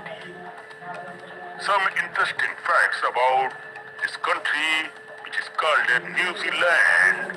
You can never be more than 128 kilometers away from the sea. There are more sheep than people. Ships are so many there. There are more than people, humans there. It's only of the least corrupt countries in the world. Women were given the right to vote here in the year 1893, making it the first country to do so. There are no native snakes in New Zealand. The night sky is so clear that the Milky Way is easily visible to anyone, those who are interested in watching such type of views. New Zealand is also strong in science and innovation. Scientist Ernest Rutherford, who played a key role in discovering the structure of the atom, was from here and won a Nobel Prize. Tourism is a major industry thanks to stunning locations like Queenstown, known for adventure. Some sports like bungee jumping and skydiving, landmarks like the Sky Tower in Auckland after breathtaking views. The country also celebrates Anzac Day, Anzac Day, honoring soldiers who served in the war and died for the nation called New Zealand. Now, what is the conclusion? Before conclusion, conclusion, I want to say something more about that. What are the things which you are not supposed to do in New Zealand that will also be discussed in the last part of this video. So keep on watching this video without skipping the video. And one more thing, please hit the subscribe bell and like below this video so that you never miss the upcoming beautiful brand new video totally free. Hit the subscribe bell and like below this video and share the video and channel link on WhatsApp group in between your families and friends out there so that they easily understand the meaning and purpose of making and creating this channel. This is Sunny's cheeky word by admin Sunny here. In conclusion, New Zealand is not just a beautiful country, it is a unique blend of peace, self-sufficiency, natural beauty and progressive values. It stands as a model of how a nation can thrive while staying away from global conflicts and maintaining harmony with nature and its people. Now, I will going to discuss what you don't have to do in New Zealand. So, don't skip the video. Watch this video till the end. Now, this is very important topic and that what you have not to do while traveling in this beautiful country, New Zealand. There are the problems of different languages, Portuguese, English, Hindi and others, along with random word songs, references and ideas if does not from single clear story. The passage jump between many topics like mentions of people and names like Midi means married Justin Bieber. Now, famous phrase like I have three. Music styles such as rock, rap, hip hop and many more. So this is very important to understand. Mentions the brand of things like Disney, Frozen, craft foods, bits of technology like camera, speed test, hardware, gaming, fantasy elements like burning and very more other things. New Zealand is being talked about a real beautiful and safe country. It highlights good people, peaceful lifestyle and natural beauty out there in this country called New Zealand. You have to be very careful while you are driving and on the roads of New Zealand. New Zealand has certain more things of risk, but if you are careful, you can do it by your own. So we will be back very soon with some another beautiful story of any other beautiful nation like New Zealand. So before leaving, please hit subscribe button, like and join this channel totally free and share on WhatsApp groups in between your family and friends, and also visit my Facebook page, Instagram and thread pages, and our video also uploaded on this Telegram channel, WhatsApp and other areas. So please keep on visiting our site. Thank you so much. Take care of yourself.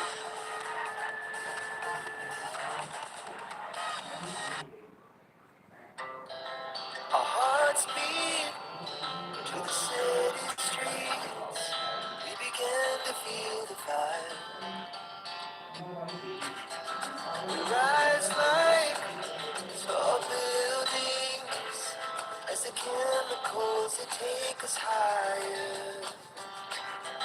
The night's young and it's just begun.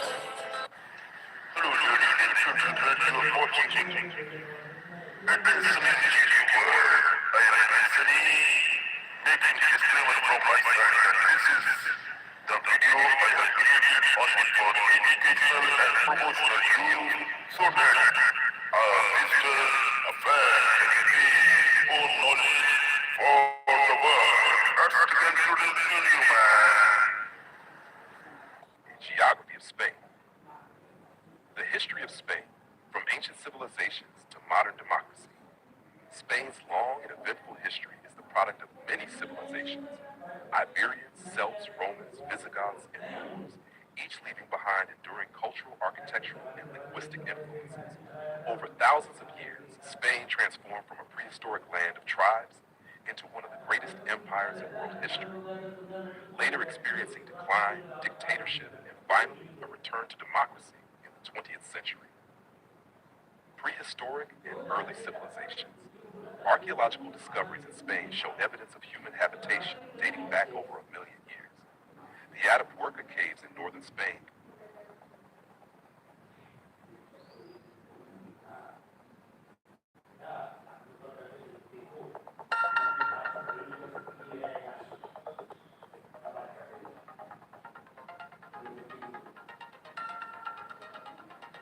Hello guys, welcome. I am Edwin Sunny and you're watching my YouTube official channel, Sunny's GK World, Sunny's General Knowledge World. Know about the nearby and far away world from you. This channel is established only for the promotional and educational use to the man, to the fans, to the fans who loves to know about the world and the history of the world. This is a unique channel which describes anything in long form, in the form of long videos, so that step by step my fans, my followers and my fans can understand step by step in clean ways. Today I bought this video concerning about the fact about a great country, Canada. This is the story of Canada.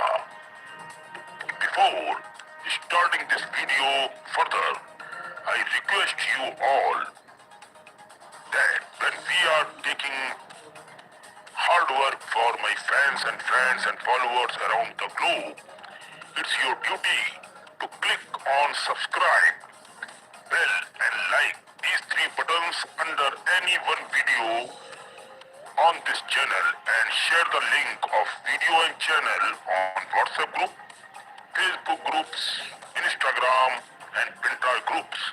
Also, it's your duty to follow me on Facebook page, Instagram page and on Threads. Our videos are also promoted on Daily Motions and Telegram channels also. Please search my channels and join there also. Today, I am here with the story behind the big nation Canada. Canada's story began with the arrival of indigenous. Hello दोस्तों, नमस्कार। आप देख रहे हैं Sunny's GK world. इस channel पर हम आपको बहुत ही ज्ञानवर्धक चीजों के बारे में, देशों के बारे में और पर्सनालिटीज के बारे में आपको पूरी तरीके से जानकारी देने का प्रयास किया जाता है। आज के इस वीडियो में मैं आपको कनाडा के बारे में बताने जा रहा हूँ। कनाडा का इतिहास क्या रहा है। इस वीडियो को प्रारंभ करने से पहले आपसे मेरा अनुरोध है कि आप इस चैनल से सबसे पहले जुड़ जाने के लिए इस वीडियो के नीचे दिए हुए लाल रंग का वो जो सब्सक्राइब का बटन है, इसको आप दबा लें, क्लिक कर लें, बेल आइकॉन को क्लिक कर लें और लाइक बटन को दबाने के बाद इस वीडियो के लिंक को और इस चैनल के लिंक को आपको व्हाट्सएप ग्रुप्स में, अपने रिलेटिव्स, फ्रेंड्स सर्किल में के ग्रुप में शेयर कर देना चाहिए ताकि ये विशेष वीडियो उन तक पहुंच सके। ये आपका काम है और साथ में आपको फेसबुक, इंस्टाग्राम, थ्रेड साइट्स पर भी मेरे पेज और साइट को फॉलो करना चाहिए और हमारे वीडियो डेली मोशन चैनल्स और टेलीग्राम चैनल और व्हाट्सएप चैनल पर भी पोस्ट होते हैं, तो वहां पर भी जाकर चेक करके आप हमसे जुड़ सकते हैं। कनाडा का इतिहास स्वदेशी निवासियों, फ्रांसीसी और ब्रिटिश उपनिवेशीकरण क्या है ये मामला, और फिर एक स्वतंत्र राष्ट्र के रूप में इसके विकास की एक महान गाथा आज हम आपके सामने प्रस्तुत करने जा रहे हैं। इसी स्टोरी का इंग्लिश अनुवाद भी इसी चैनल पर आएगा। 1867 यानी 1867 में ब्रिटिश उत्तर अमेरिका अधिनियम के माध्यम से कनाडा का एक डोमिनियन बना और 1982 में संविधान के स्वदेशीकरण यानी पैट्रिएशंस के साथ ये पूरी तरीके से एक संप्रभु संसदीय लोकतंत्र बन गया। कनाडा का इतिहास के प्रमुख चरण क्या क्या थे? मूल निवासी और यूरोपीय खोज 15वीं शताब्दी से पहले 1600 हजारों वर्षों से स्वदेशी लोग यहाँ रह रहे थे। 1497 में जॉन कैबोट और बाद में 16वीं शताब्दी में जैक्स कार्टियर ने फ्रांस के लिए इस क्षेत्र की खोज की। न्यू फ्रांस 1600 से लेके 1763 तक यानी 1763 फ्रांस ने क्यूबेक में बस्तियां बसाई, जिसे न्यू फ्रांस भी कहा जाता है। यह क्षेत्र करके व्यापार का एक प्रमुख केंद्र बना था। ब्रिटिश शासन 1763-1867 तक 1763 में पेरिस के संधि के बाद फ्रांस ने कनाडा पर अपना नियंत्रण खो दिया और ये ब्रिटिश साम्राज्य का हिस्सा बन गया। 1791 में कनाडा को अपर यानी ओटारियो और लोअर यानी क्यूबेक कनाडा में विभाजित कर दिया गया था। अब क्या है संघ? कॉन्फेडरेशन यानी 1867 की एक गाथा है। 1 जुलाई 1867 को ब्रिटिश नॉर्थ अमेरिका एक्ट के तहत कनाडा एक डोमिनियन बना, जिसमें अडो, रियो, क्यूबेक, नोवा स्कोटिया और न्यू पैसिफिक शामिल थे। स्वतंत्रता की ओर 1931 से 1982 यानी 1931 के वेस्टमिंस्टर अधिनियम के साथ कनाडा को ब्रिटेन के बराबर का दर्जा प्राप्त हुआ था। 1982 में कनाडा ने अपने संविधान को पूरी तरीके से अपना लिया था और कॉन्स्टिट्यूशन एक्ट 1982 जिससे ब्रिटिश संसद से पूर्ण स्वतंत्रता मिल गई थी। आधुनिक कनाडा 1982 के बाद आज कनाडा 10वां प्रांत और 3 क्षेत्रों वाला एक बहुसांस्कृतिक संवैधानिक स्वतंत्र राज्य है, जो अपनी शांति रक्षा प्रयासों के लिए जाना जाता है। अब हम लगे हाथों और भी कुछ चीजें आपको बताते चले, और वो कौन कौन सी खूबसूरत जगह हैं जहां पर आप आज की डेट पर विजिट कर सकते हैं, देख सकते हैं, जान सकते हैं। लेकिन उससे पहले कुछ और चीजों पर भी अपन नजर मार लेते हैं, जैसे कि मान्यता। कनाडा की स्वतंत्रता को अमेरिका की मान्यता 1927 यानी 18 फरवरी 1927 को संयुक्त राज्य अमेरिका ने कनाडा को एक स्वतंत्र राज्य के रूप में मान्यता दी थी, जिसके विदेश मामलों पर स्वयं नियंत्रण था। उस दिन विंसेंट मैसी ने वाशिंगटन में कनाडा के विशेष दूत और पूर्ण अधिकार प्राप्त मंत्री के रूप में अपने परिचय पत्र प्रस्तुत किए। ये कार्रवाई 1926 के ब्रिटिश साम्राज्यवादी सम्मेलन के बाद हुई थी, जिसके परिणाम स्वरूप बालफोर घोषणा पत्र जारी हुआ, जिसमें कहा गया था कि यूनाइटेड किंगडम और डोमिनियम ब्रिटिश साम्राज्य के भीतर स्वयं यत्न समुदाय है जिनका दर्जा समान है और वह अपने घरेलू या बाहरी मामलों के किसी भी पहलू में एक दूसरे के अधीन नहीं है। क्या क्या थी राजनीतिक संबंध? राजनयिक संबंधों की स्थापना 1927 में ही हुई थी। 18 फरवरी 1927 को राजनयिक संबंध स्थापित हुए जब विंसेंट मेसी ने वॉशिंगटन में कनाडा के विशेष दूत और पूर्ण अधिकारी के रूप में अपने परिचय प्राप्त पत्र प्रस्तुत किए थे। ओटावा में अमेरिकी दूतावास की स्थापना 1927 ओटावा में अमेरिकी दूतावास की स्थापना 1 जून 1927 को हुई थी जब विलियम फिलिप्स ने विशेष दूत और पूर्ण अधिकार प्राप्त मंत्री के रूप में अपने परिचय पत्र को प्रस्तुत किया था। बहुत सारी ऐसी चीजें हैं जो कनाडा से रिलेटेड है और इसी कड़ी में हम आपको बहुत ही खूबसूरत और भी नजारे दिखाते हैं। साथ साथ में आज ये जो मॉडर्न कनाडा है उसके बारे में और हम आपको थोड़ी और जानकारी देते हैं। कनाडा ऐतिहासिक स्थलों का एक समृद्ध खजाना है जो वाइकिंग्स के समय से लेकर औपनिवेशिक काल तक की कहानी बताता है। प्रमुख स्थानों में ओल्ड क्यूबेक यानी यूनेस्को स्थल, न्यू फाउंडलैंड में L'Anse aux, Meadows and Viking बस्ती शामिल है और साथ में लुइसबर्ग का किला इसमें शामिल किया जाता है। ये स्थान कनाडा की फ्रांसीसी, ब्रिटिश और स्वदेशी विरासत को दर्शाते हैं। कनाडा के कुछ प्रमुख ऐतिहासिक स्थान के बारे में आज हम इस वीडियो में आपके साथ चर्चा करेंगे और हम आज आपको बताएंगे कुछ और छुपी हुई राज। ओल्ड क्यूबेक क्या है?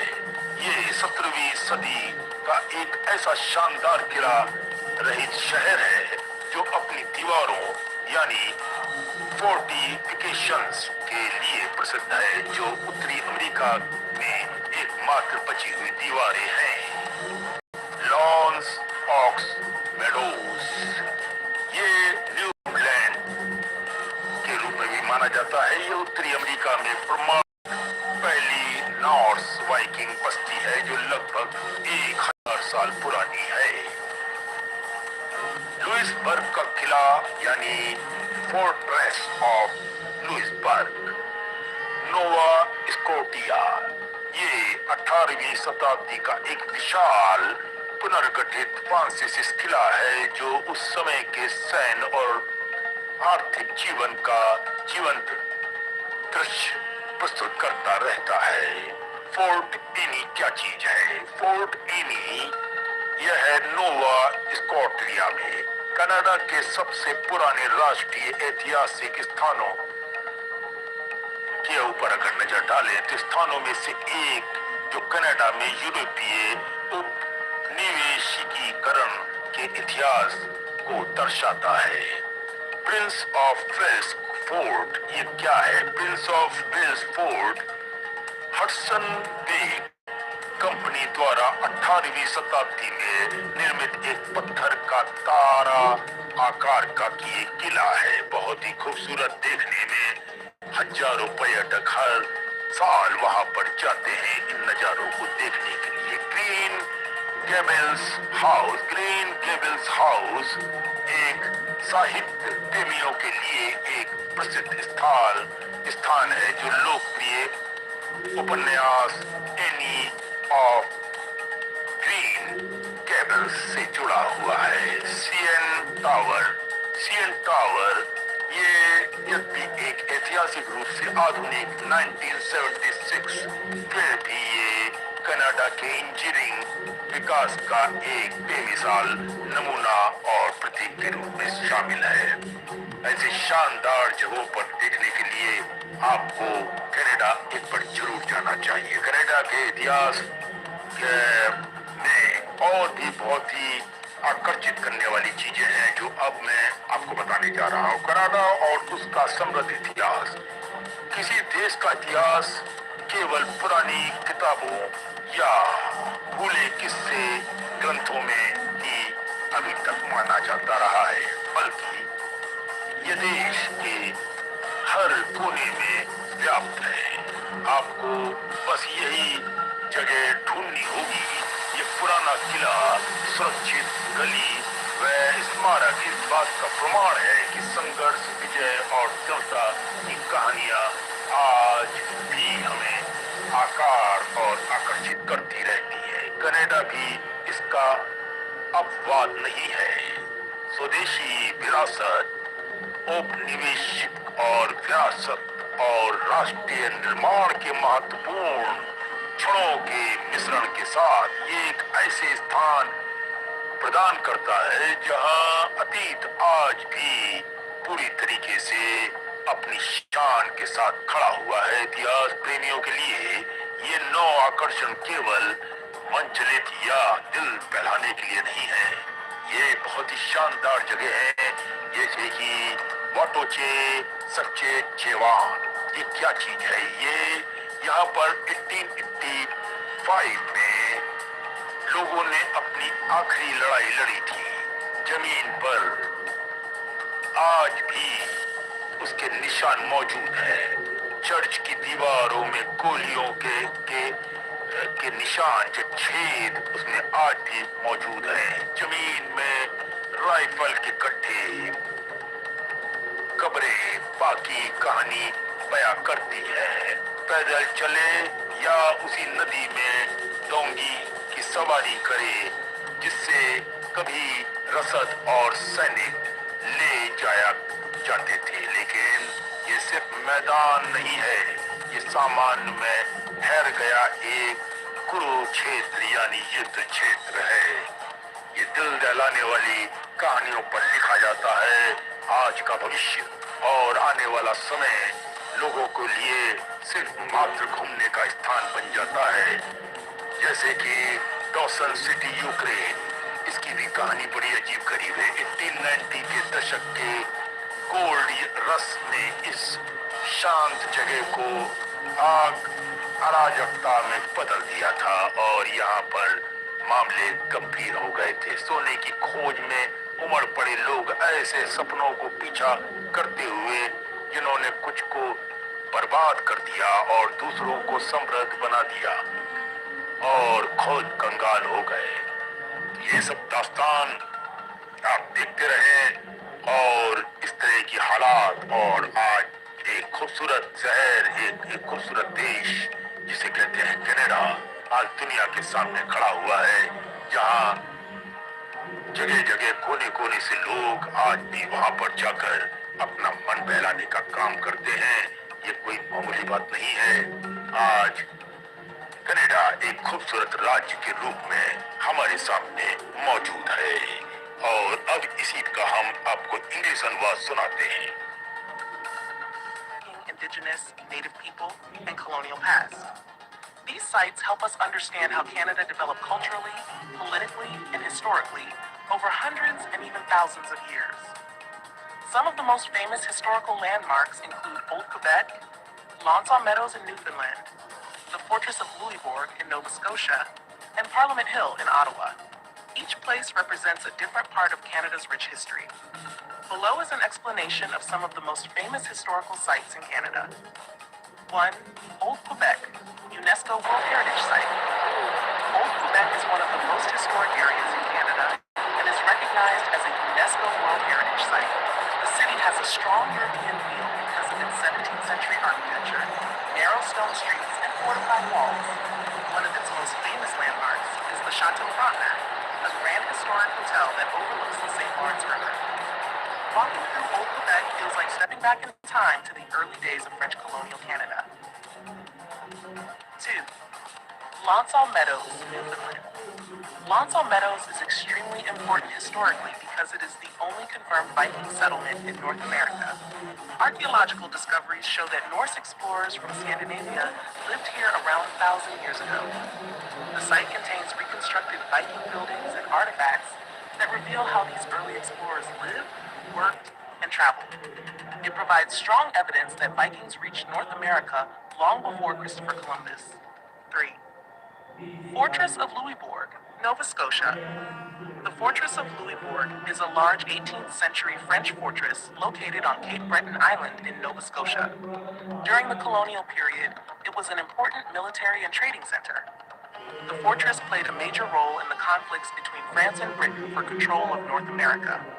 Today, much of the fortress has been reconstructed, and visitors can see soldiers, buildings, and daily life recreated as it was during the 1700s. 4. Parliament Hill, Ottawa. Parliament Hill is the political center of Canada. Located in the capital city of Ottawa, it is where the Canadian government and Parliament operate. The buildings are famous for their Gothic Revival architectural style, tall towers, and impressive design. One of the most recognizable features is the Peace Tower, which symbolizes Canada's national identity and democracy. 5. Canadian Museum of History, museums, restaurants, and scenic waterfront views. 8. Hatley Park, National Historic Site.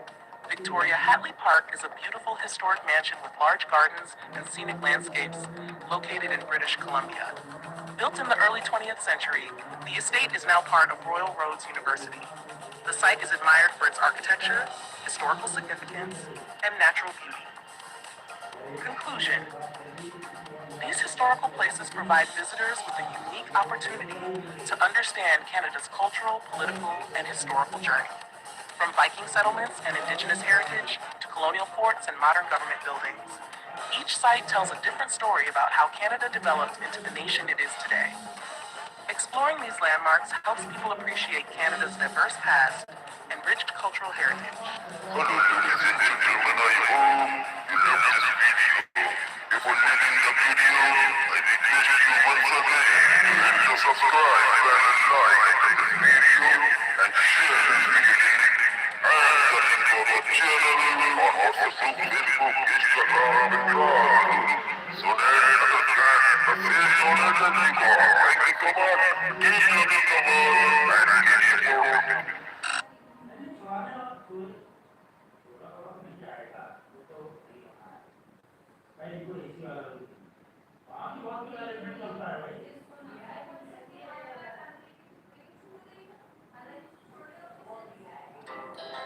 Our hearts beat to the city streets. We began to feel the fire. Buildings as the chemicals that take us higher. Night's young and it's just begun. Hello, wonderful people out there.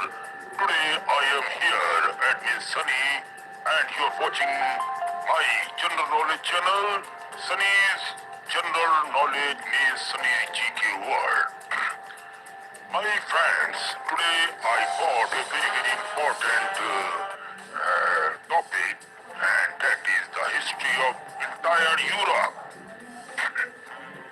The historical, the places to visit in Europe.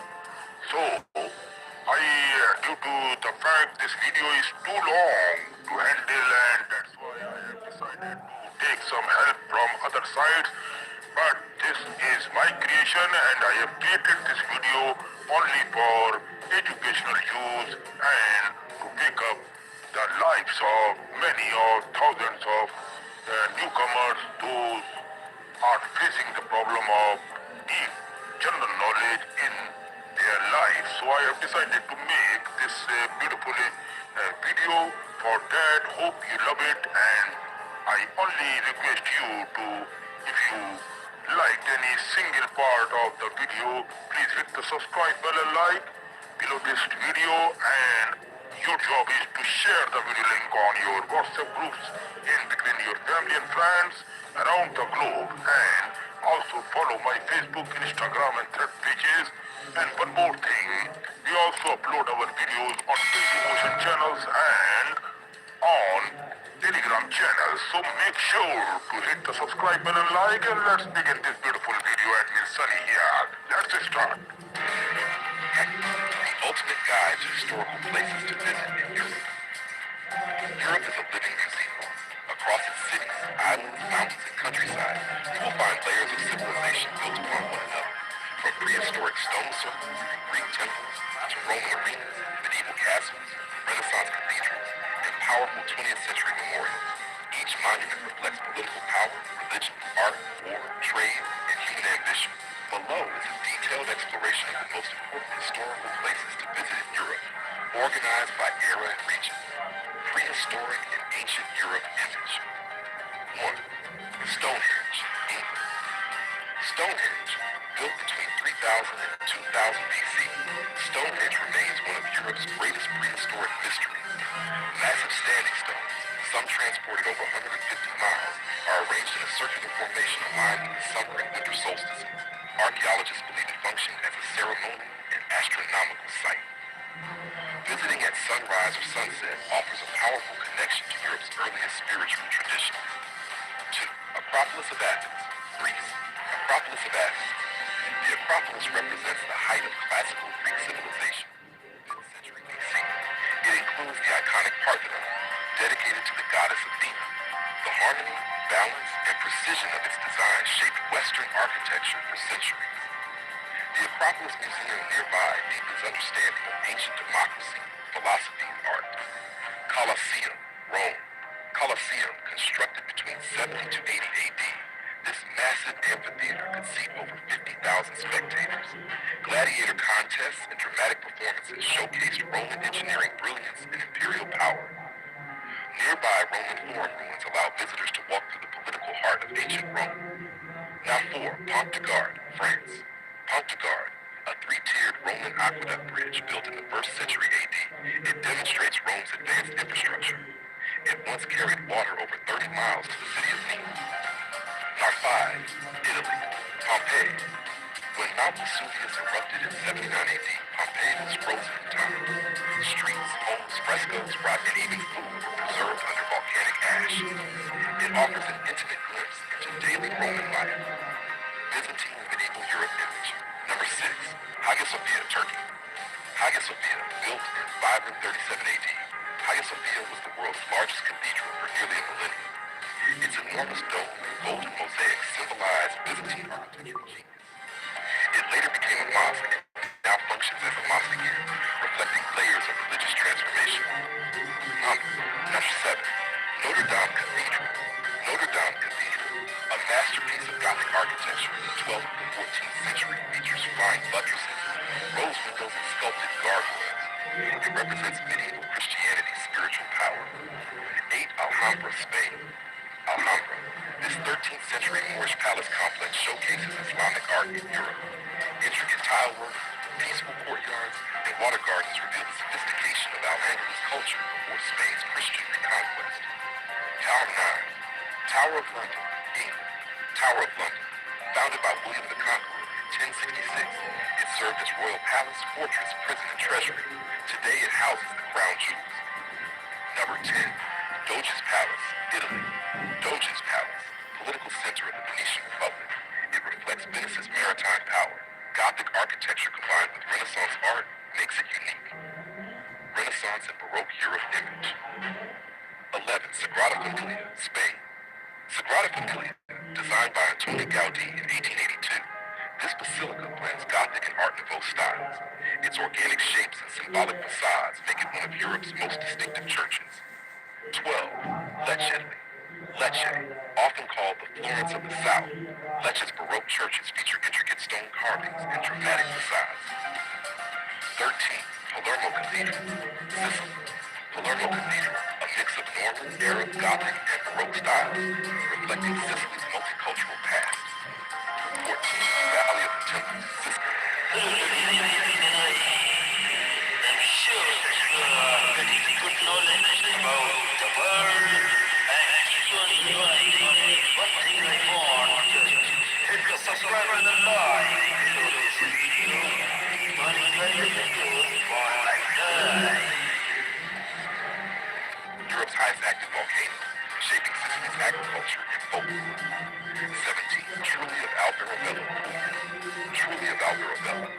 Conical stone houses unique to southern Italy and protected by UNESCO. Number 18. Castel del Monte, Italy. Castel del Monte, a geometrically perfect 13th century castle built by Emperor Frederick II. Greek islands and Mediterranean heritage image. 19. Old Fortress of Corfu. Old Fortress of Corfu, Venetian fortress guarding Mediterranean trade routes. 20. Delos, Greece. Delos, sacred island believed to be birthplace of Apollo and Artemis. 21. Temple of Apphia, Agony. Temple of Apphia, part of a sacred triangle with Athens and Singh. Number 22. Monastery of St. John, Patmos. Monastery of the Theologian, UNESCO site linked to the Book of Revelation. Modern Europe and World War sites. Image 23. Eiffel Tower, France. Eiffel Tower, built in 1889 for the World Fair. It symbolizes industrial. 24. Brandenburg Gate, Germany. Brandenburg Gate, neoclassical monument representing German unity after the Cold War. Auschwitz-Birkenau, Poland. Auschwitz-Birkenau, memorial and museum preserving the memory of Holocaust victims. Berlin Wall Memorial, Germany. Berlin Wall, a reminder of Cold War division and eventual reunification. Why Europe's historical sites matter. Europe contains over 400 UNESCO World Heritage Sites representing thousands of years of architectural evolution. These places are not only monuments but storytellers, revealing the birth of democracy in Greece, Roman engineering mastery, Islamic art in Spain, Christian Gothic cathedrals, Renaissance creativity, Industrial Revolution innovation, lessons from world wars, from the prehistoric stones of England to the marble temples of Greece and the castles of Italy, Europe offers an unparalleled journey through human civilization. If you would like, from prehistory to the modern age, Europe's story stretches back over 18,000 years, evolving through prehistoric cultures, classical civilizations, empires, religious transformations, artistic revolutions, and world wars. Below is a deeper exploration of these eras and the remarkable landmarks that define them. Prehistoric and ancient Europe, c. 16,000 BC to 500 AD. Image, prehistoric Europe, the first civilization. One of the earliest advanced cultures of Western Europe was the Magdalenian culture, c. 16,000 BC, known for cave art and stone tools across France, Germany, and Spain. These hunter-gatherers left behind artistic evidence of early human creativity. Stonehenge, built around 3000 to 2000 BC, this mysterious stone circle likely served astronomical and ceremonial purposes. Its alignment with the solstice suggests advanced prehistoric knowledge. Classical Greece, birthplace of democracy and philosophy. Ancient Greece shaped Western philosophy, drama, mathematics, and democracy. Acropolis of Athens. The Acropolis stands as a symbol of classical Greek achievement. Parthenon, dedicated to goddess Athena, representing harmony and proportion in architecture. Roman Empire, engineering and expansion. The Roman Empire, 27 BC, 476 AD, united much of Europe under one political and cultural system. Colosseum, massive amphitheater, 70 to 80 AD, hosting gladiator games. Pont du Gard, aqueduct bridge demonstrating advanced engineering. Pompeii, city preserved by volcanic eruption in 79 AD. Dak, Roman and Byzantine legacy, 453 AD. As Rome declined, the Eastern Roman Byzantine Empire preserved classical knowledge and Christian traditions. Hagia Sophia, built in 537 AD, it was the world's largest cathedral for nearly 1,000 years. Its dome is a masterpiece of Byzantine engineering. Venetian Castle shows layers of Byzantine and Venetian rule in the Mediterranean. Monastery of St. John the Theologian, founded in 1088, linked to the Book of Revelation. Panagia Ekatantopiliani, one of the oldest Christian churches in Greece. Medieval and Renaissance Europe, 500 to 1600, image medieval period. Feudal kingdoms, crusades, Gothic cathedrals, and fortified castles define this era. Alhambra, a Moorish palace complex reflecting Islamic art and architecture in Spain. Notre Dame Cathedral, Gothic architecture with flying buttresses and stained glass. Doge's Palace, political center of the Venetian Republic. Renaissance and artistic revival. Europe rediscovered classical knowledge, leading to scientific and artistic breakthroughs. Sagrada Familia, designed by Antoni Gaudí, blending Gothic and modernist styles. Modern era world wars, 1700 to 20th century. Image Industrial Revolution. Europe led technological and industrial growth. Eiffel Tower, built in 1889, symbolizing industrial progress and engineering innovation. World War II and division. The 20th century reshaped Europe politically and emotionally. Brandenburg Gate, symbol of German reunification after Cold War division. Auschwitz-Birkenau, memorial and reminder of the Holocaust tragedy. Sicily, a living museum of civilizations. Image Sicily reflects Greek, Roman, Arab, Norman, and Spanish influence. Valley of the Temples, 8 Greek temples in remarkable condition. Villa Romana del Casale, 4th century Roman mosaics. Mount Etna, Europe's highest active volcano. Palermo Cathedral, Arab Norman architectural blend. Greek theater of Tower Blue, overlooking Etna and the sea. Puglia, southern Italy's hidden treasure image, truly about Mirabello, conical stone houses. Lecce, known as Florence of the South for Baroque style. Ostum, the White City, Basilica di San Nicola, pilgrimage site of St. Nicholas. Castel del Monte, geometric medieval fortress. Greek islands, mythology and maritime power image. Old fortress of Corfu, Venetian stronghold. Delos, mythical birthplace of Apollo. Temple of Apphia, part of sacred triangle, Athens and Summer. Pyrgos, marble craftsmanship heritage. Why Europe's heritage is unique. Over 400 plus UNESCO World Heritage Sites. Blend of Greek, Roman, Islamic, Christian, Byzantine, and modern cultures. Architectural evolution from megalithic stones to iron towers. Living cities built upon ancient ruins. If you'd like, I can also turn this into...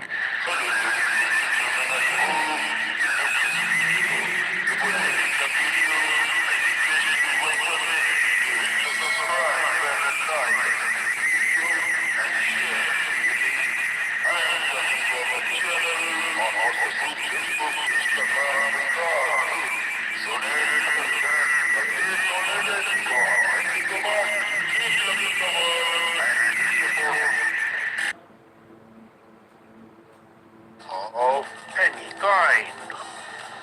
This is the beauty of Taj Mahal marbles. Change of the color whole day. Different people have different views of the Taj Mahal. But it would be enough to say that the Taj has a life of its own that leaps out of marble. A masterpiece of the art and science of adding architectural tips and tricks, a representative of an era called the Mughal period, surpassing any authority to add or de-add anything in any sense in or out of the Taj Mahal. The Taj Mahal stands tall with grace, is not just a parable, epitome of emotional and eternal love between a man and a woman, but for other reasons too. Emperor Shah Jahan, who commissioned the construction of the Taj Mahal, desired to create it also as a symbol of solemnity, harmony, purity, and spirituality as well. So, this is the inner part of the making of Taj Mahal. The Taj is simply a majestic tribute to an exotic beauty. The saga of the Taj would be half told if the mighty related to its not mentioned. Like many great buildings, the Taj Mahal has its myths and legends. It seems that there is more fiction on the Taj than serious scholar research. Several of these stories belong solely to oral traditions and are told by the guide. Some are so established that they form a popular history of the monument and have made their way into guidebooks, and some have been taken up by scholars or even created by them and thus become part of the surely a strong debate itself. what are the facts more regarding this beautiful monument? To the last category belongs the oldest tales of the Taj. Here, the most widely known is the story of the second Taj, the Black Taj, which Shah Jahan intended to build in black marble opposite the present mausoleum right now on the site of the Mehtab Bagh. It goes back to the Jean Baptist Tavernier, who, when at Agra in 1965 AD, reported that Shah Jahan began to build his own tomb on the other side of the river, but the war with his son interrupted his plan totally and unable to complete it. And Aurangzeb, who regime at present is not disposed to complete it. Saja was put under house arrest by his own son and successor by force Aurangzeb. The latter did not agree with his father on most issues and was particularly opposed to him building a black Taj like this as his own mausoleum, you can say.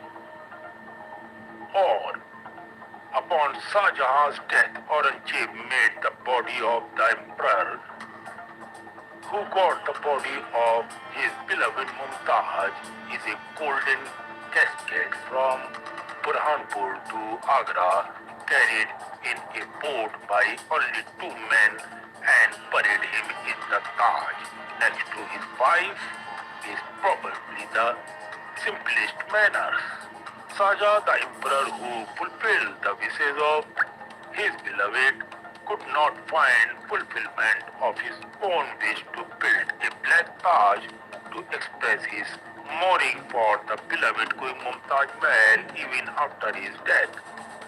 That was the serenity in the purity of the love. So this is all the story of Taj Mahal I have told you. This is the basic what happened that time by the emperor for her love.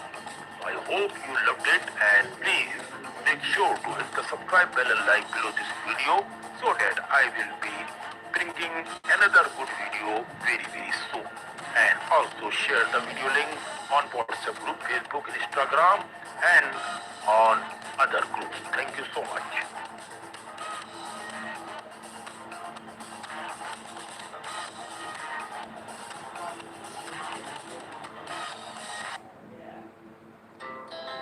Our hearts beat to the city streets. We began to feel the fire. We rise like tall buildings as the chemicals that take us higher. The night's young and it's just begun. Hello my friends, this is Admin Sunny and this is not the Stars Biography channel, this is Sunny's GK World. Now in this video I will going to tell you something very unique about a very fantastic friend of mine and a very fantastic and beautiful gorgeous actress of Hollywood film industry. None other than Angelina Jolie. She is one of my favorite friends on earth, without any doubt. So many times we get in contact with each other on social media platforms like Thread and Facebook. But I respect this lady a lot. She is one of my favorite actors. Not only actress, she is a very nice, kind and loving and caring human being. That's what I have noticed in my friend Angelina. So In this video, I will going to tell you about the uniqueness of this conscious actress Angelina Jolie.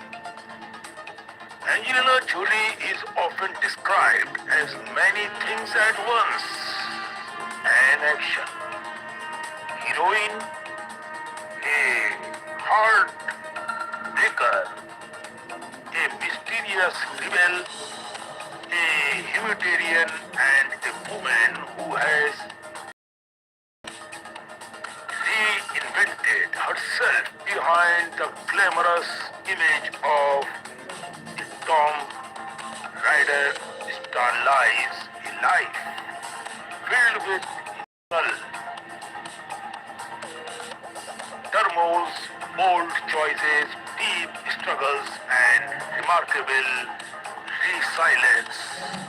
Her journey from a troubled childhood to becoming one of the most influential, you can see, a brilliant and talented woman in the world is a story of transformation shaped by pain, courage, and self-discovery. Angelina Jolie was born on June 4, 1975 in Los Angeles, California, into a famous Hollywood family. Her father, John Wycott, was already a successful actor, and her mother, Marceline Bartlett, was also an actress. I am really sorry for that. If you have any pronunciation in dictating the words, it may not be like in the same way of American style, because I am not from America, keep in mind. Was also an actress who later sacrificed her career to raise her children. Jolie's birth brought immense joy to her father,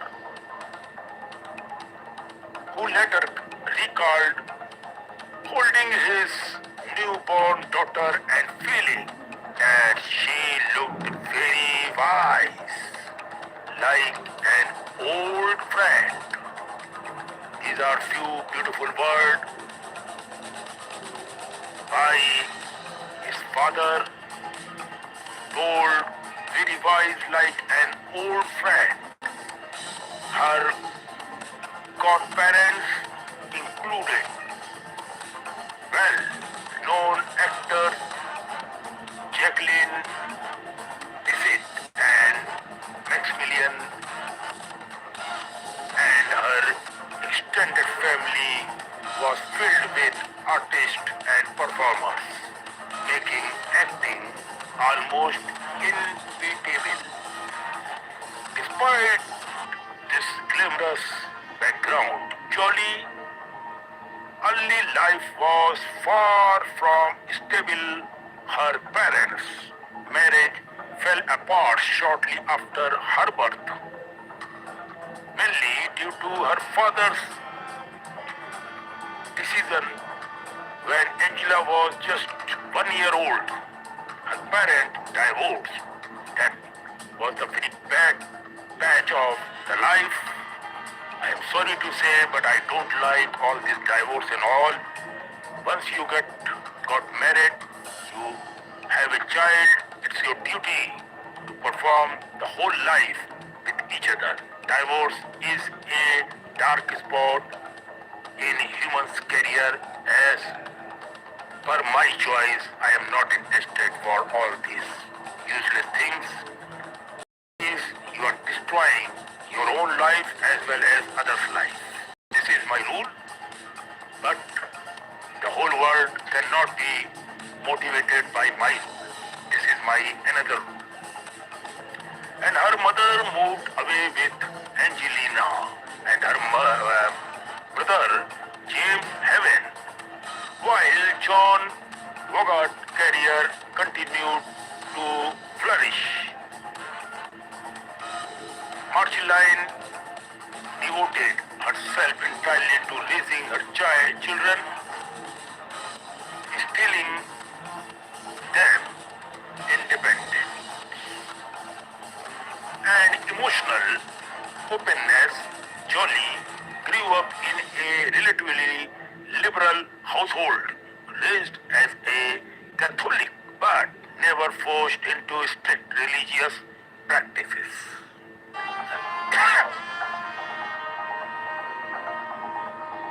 From an early age, Angelina showed signs of being unconventional and intense. She openly spoke later about her early sexual curiosity and rebellious nature, describing herself as a child who constantly got into trouble. Movies played a major role in her childhood as her mother often took her to the cinema. This shared experience rather than her father's fame sparked Jolie's interest in acting. She loved dressing up, performing at home and staging little shows, often when her brother acting as the cameraman. Angelina made her first on-screen appearance at the age of 5 only in the film Looking to Get Out. Steered her father and mother, although the role was small, it marked the moves in the movie. Now, the thing is very important is that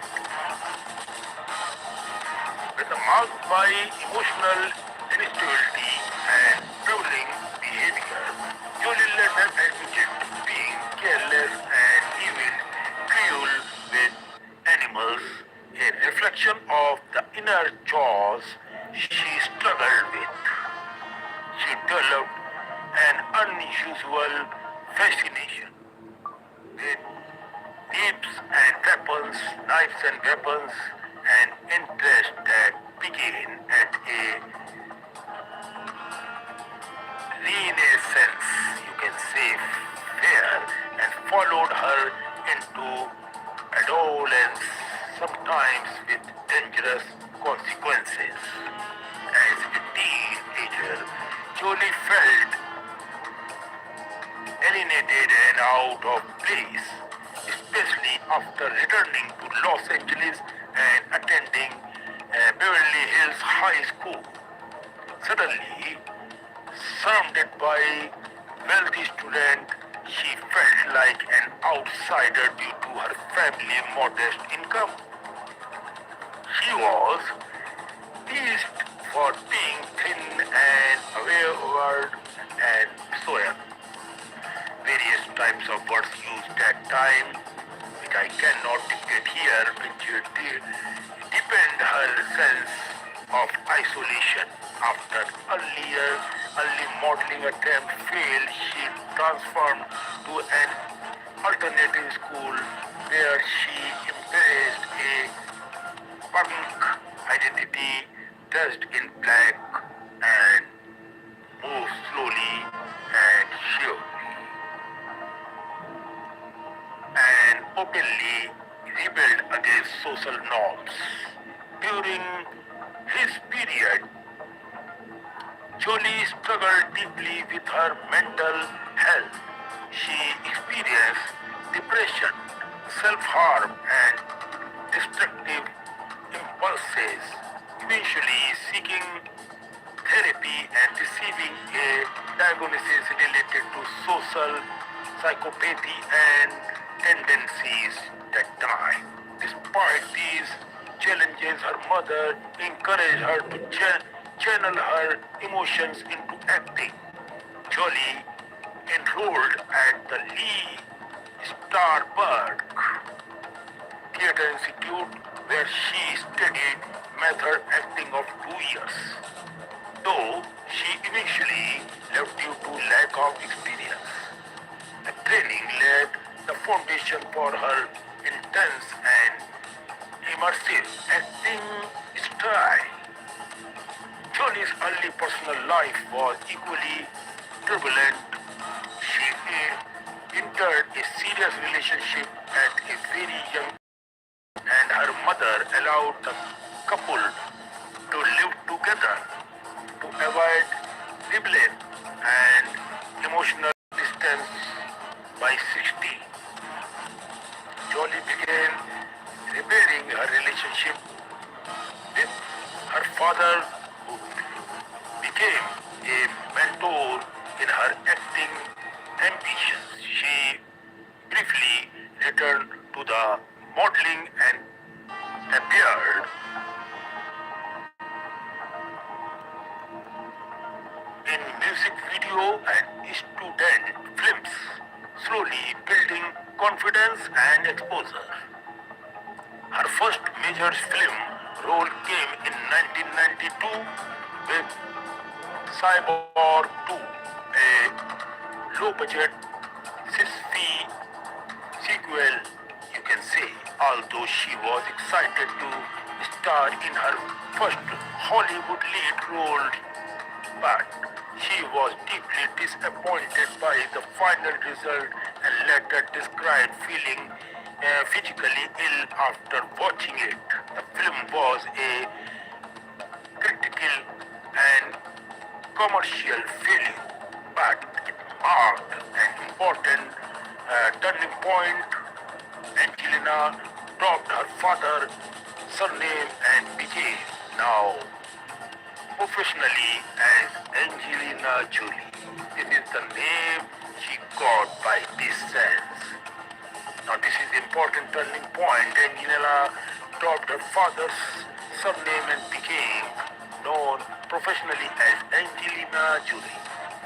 Despite setbacks, Jolie persisted. Her breakthrough came with the 1995 film Hacker, where she played a confident and charismatic hacker. Although the film initially failed at the box office, critics noticed Jolie's powerful screen presence. Around this time, she married her co-star Johnny Lee Miller in a highly unconventional blood wedding, where she wore black and wrote his name on her shirt in her own blood. The marriage was intense but short-lived, mirroring the emotional volatility of her life at the time. Professionally, Jolie continued to grow through roles in films like Foxfire, where she portrayed a rebellious teenage leader, and later through television projects such as George Wallace. Her performance in George Wallace earned her critical acclaim and major award nominations, proving her dramatic abilities and capabilities.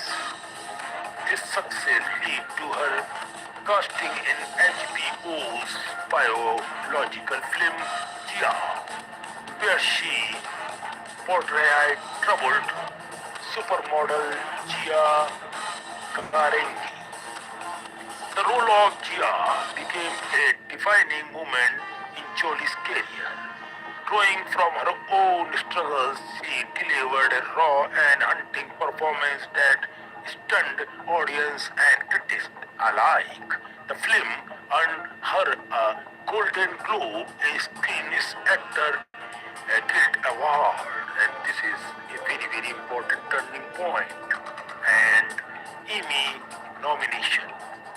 It was both personal and professional breakthroughs forcing Jolie to confront her demons while establishing her as a serious actress.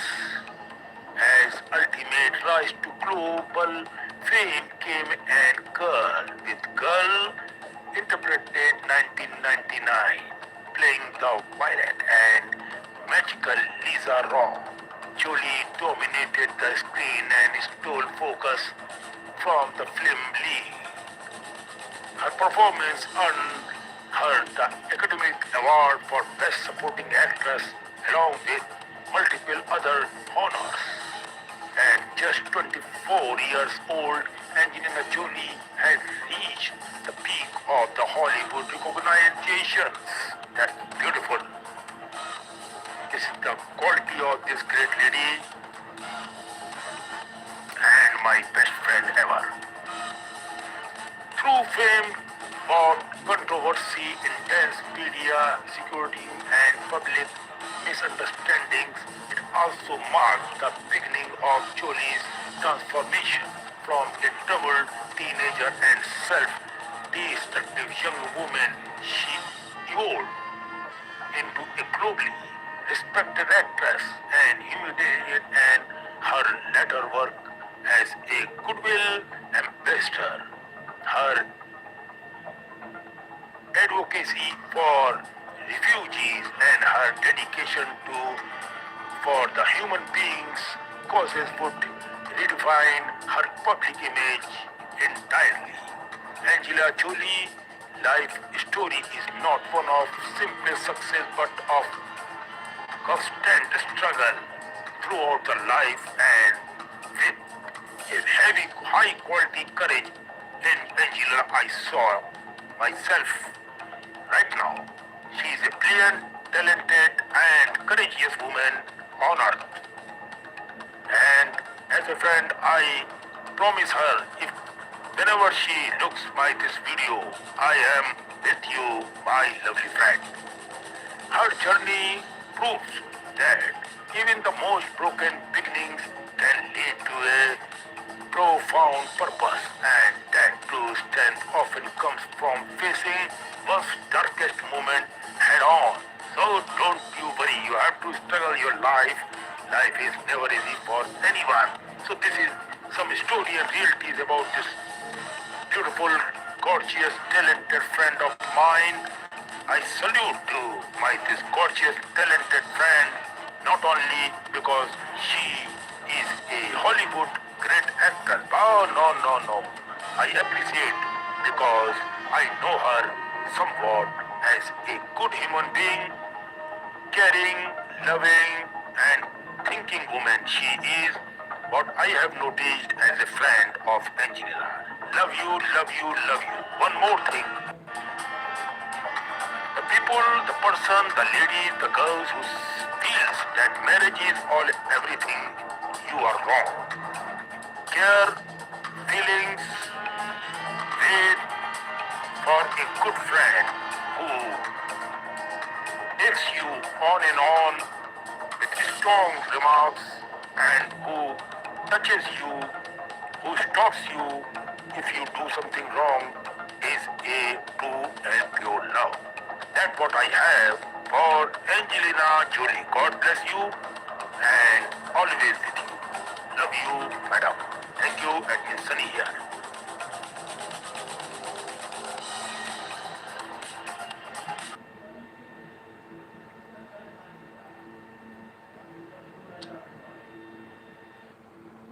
India would ultimately survive the devastations through, though not without suffering. Believers argue that Russia's survival is linked to Krishna's ancient blessings, placing it as a protector of dharma in the final stage of Kali Yuga. Archaeological and other types of claims. Supporter of the theory of an city, archaeological findings in Russia and surrounding regions. claiming the discovery of symbolic such as swastika, fire altars, and idols assembling Hindu deities. They also point to linguistic similarities between Sanskrit and Slavic languages, suggesting a shared Indo-European root.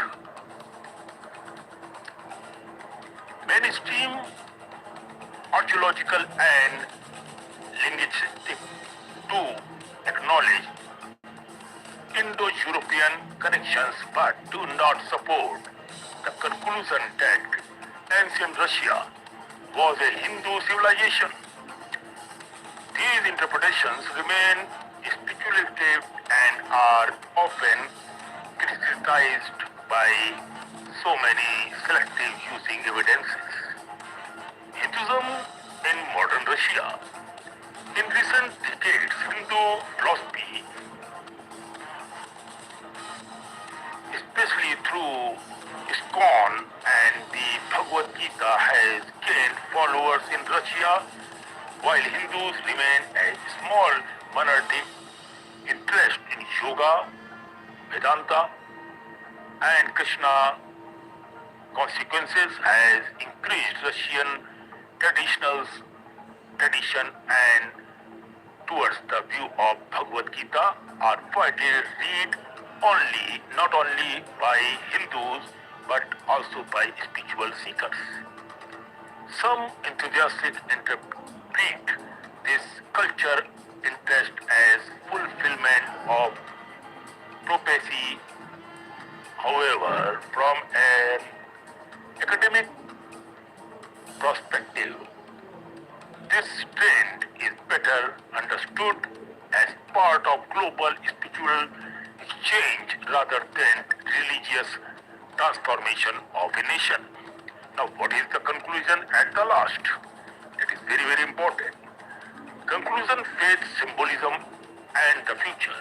The idea that Russia was blessed by Lord Krishna and destined to play a major role in the end of Kali Yuga exists at the intersection of faith, mythology, prophecy, and modern geopolitics.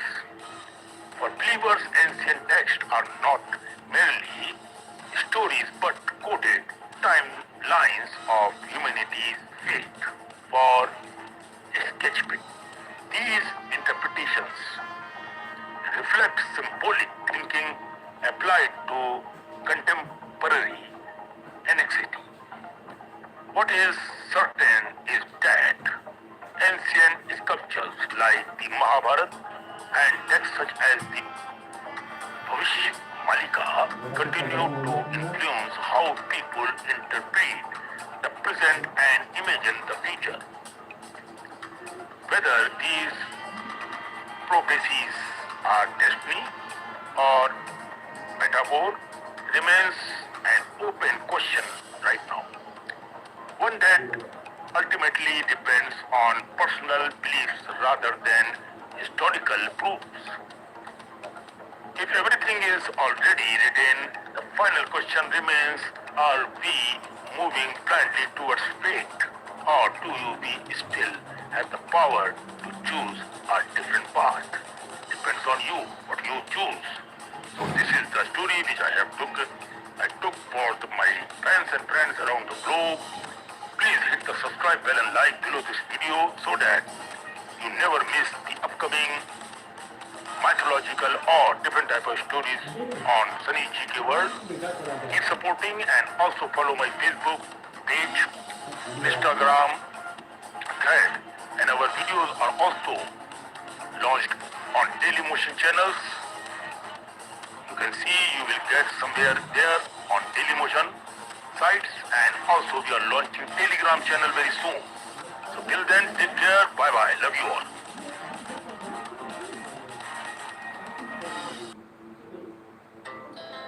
Our hearts beat to the city streets.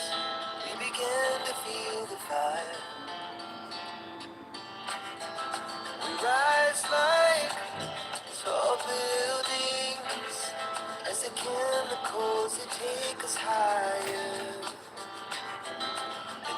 it's young and it's just begun.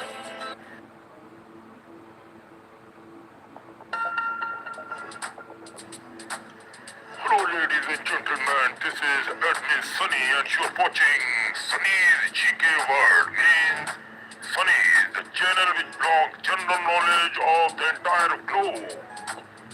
Now, this is a very, very beautiful and a very, very important video for those who are interested to know something more about the world. So here, that's why I have created this beautiful channel so that my all Indians, Asians and international friends get engaged to learn more in their life which is they do at all. Now here are few human beings which are of very, very under painful conditions and they are leading a very, very tough life what the God they have received from the God. Now, here I will going to talk about a woman who lives in water. Her name is Aruna Ghosh from India. Who is Aruna Ghosh? Aruna Ghosh from West Bengal suffers from a rare and painful medical condition. Whenever the wind blows, her entire body experiences unbearable pain. This is her very, very deep problem. As if her skin is burning, like she feels that her skin is burning in a fire. To get relief, she spends nearly 14 hours a day submerged in a nearby lake near to the house. The water soothes her pain, allowing her to survive. Because of her poor financial situation, the conditions are not like that, so she can able to take a proper treatment for the problem. Now, she cannot afford hospital treatment even, and instead depends on the lake for comfort. Her life is a heartbreaking example of human tolerance against extreme sufferings. Now, who is number two? The world's dirtiest man, Amu Haji from Iran. Amu Haji from Iran became world famous for his unusual lifestyle.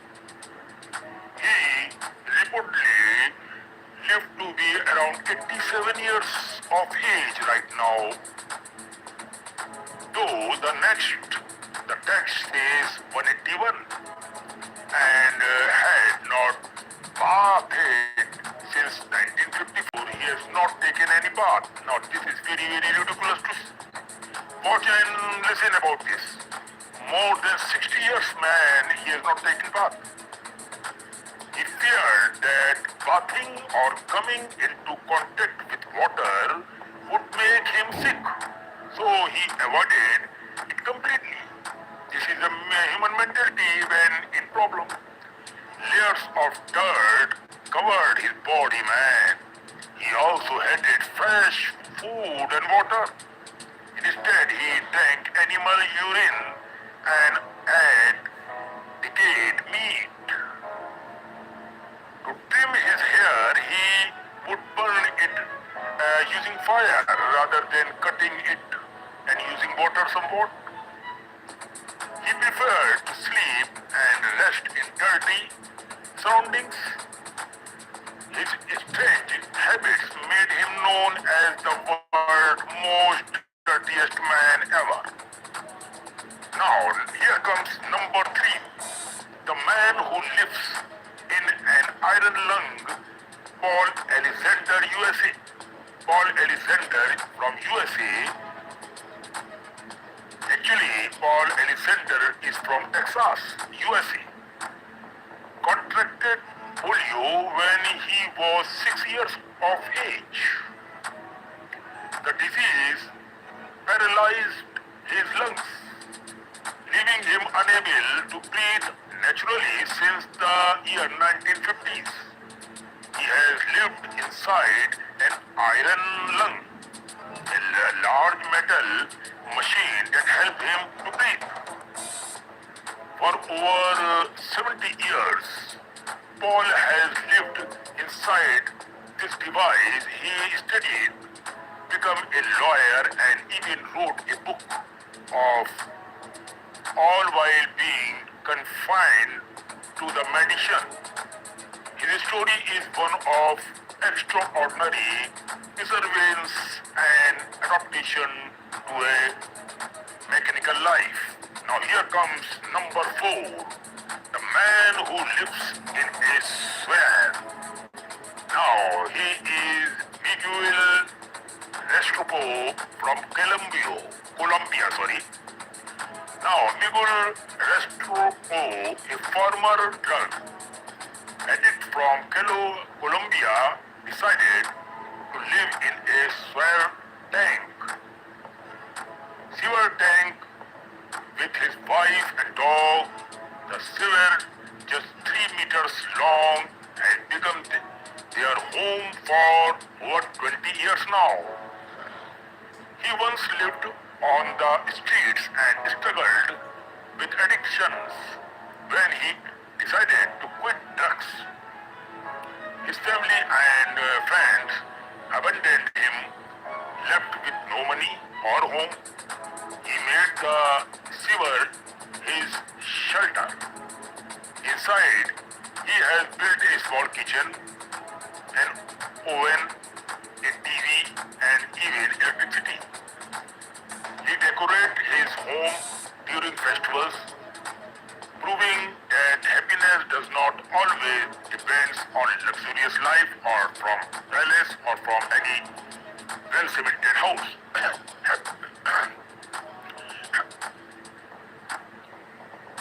Happiness can come from any other places also if you are satisfied. Now here comes number 5, the man who raised his hand for 47 years. Sadhu Amar Bharati from India. Sadhu Amar Bharati, a Hindu holy man from Delhi, has kept one hand raised above his head since 1973, over 4 decades. He took his vow as a form of devotion to Lord Shiva and as an act of renunciation from worldly attachment. Due to keeping his hand raised for so long, the muscles have withered and the arm has become stiff and stuck in position. It's a painful but powerful symbol of his faith and spirituality towards Lord Shiva. Now here comes number 6, the man who has not cut his hair in 50 years. Since 50 years, he has not cut out his own hairs. Tran Van He from Vietnam. Tran Van He from Vietnam avoided cutting his hair for 50 years because he believed he would fall ill or may die if he did it. Very, very ridiculous all these things to hear that if you cut your hair you may die. What type of thinking is this? Over time, his hair grew into a huge coiled bun, measuring several meters long and weighing several kilograms now. His fear of bad luck turned into a record-breaking achievement. He became known as the man with the longest hair in the world. Wow! Now, on number 7 comes another gentleman, the man who has not eaten or drunk anything for 70 years. Prahlad Jani from India. Prahlad Jani, a holy man from Gujarat, claimed that he did not eaten or drunk anything for over 70 years now. Man is terrific. He believed that divine energy and air were enough to sustain him Even scientists studied him in hospital for weeks and found no evidence of food or water intake. This is the proof of what you are voting for. Johnny also claimed he did not urinate or defecate, saying that yoga and meditation helped him control all bodily needs. His case remains one of the great medical mysteries, man. Now, here comes the conjoined twin who lived for 66 years, Rooney and Tony. Carry on from USA. Rooney and Tony, you are great, man. Rooney and Tony, carry on, were conjoined twins born in the US, United States. They shared the same abdomen and lower body. Doctor said that would not live alone. They will not live long, but they defied all expectations and lived 66 years. How medical failed us for saying that they will not live long. Where is that doctor? Then why are you saying if you are a doctor, you are not a god man? This is my interpretation for any doctor in the world. God has given, he will prove, not any doctor. You doctors only examine, you cannot be forecast, okay? Setting a world record for the longest living conjoined twins in the world.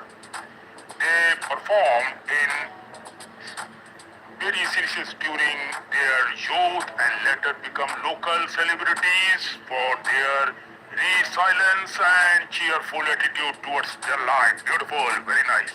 I like it. What can doctor do? Doctor is not God man. Number 9 comes the girl who lives in a plastic tub. Rehma Haruna from Nigeria. Rehman Haruna from Nigeria was born healthy, but at 6 months old, a mysterious illness stopped the growth of her limbs. Her arms and legs moves, leaving her unable to move. Since then, she lived her entire life in a plastic tub, which her family used to carry her from one place to another place.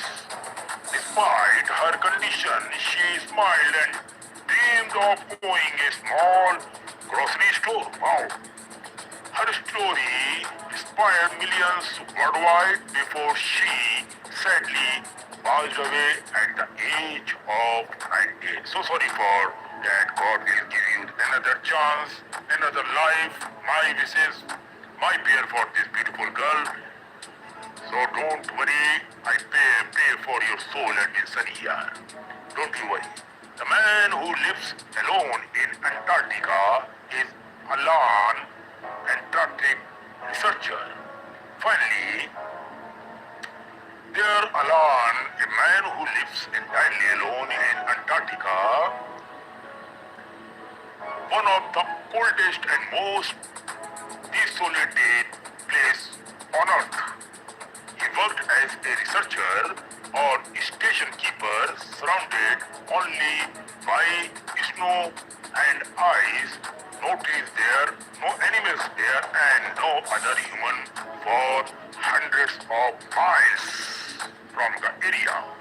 Despite this location, Alan finds peace in his secluded areas and you can say solitude, and has adapted to life in one of the hottest environment on the planet.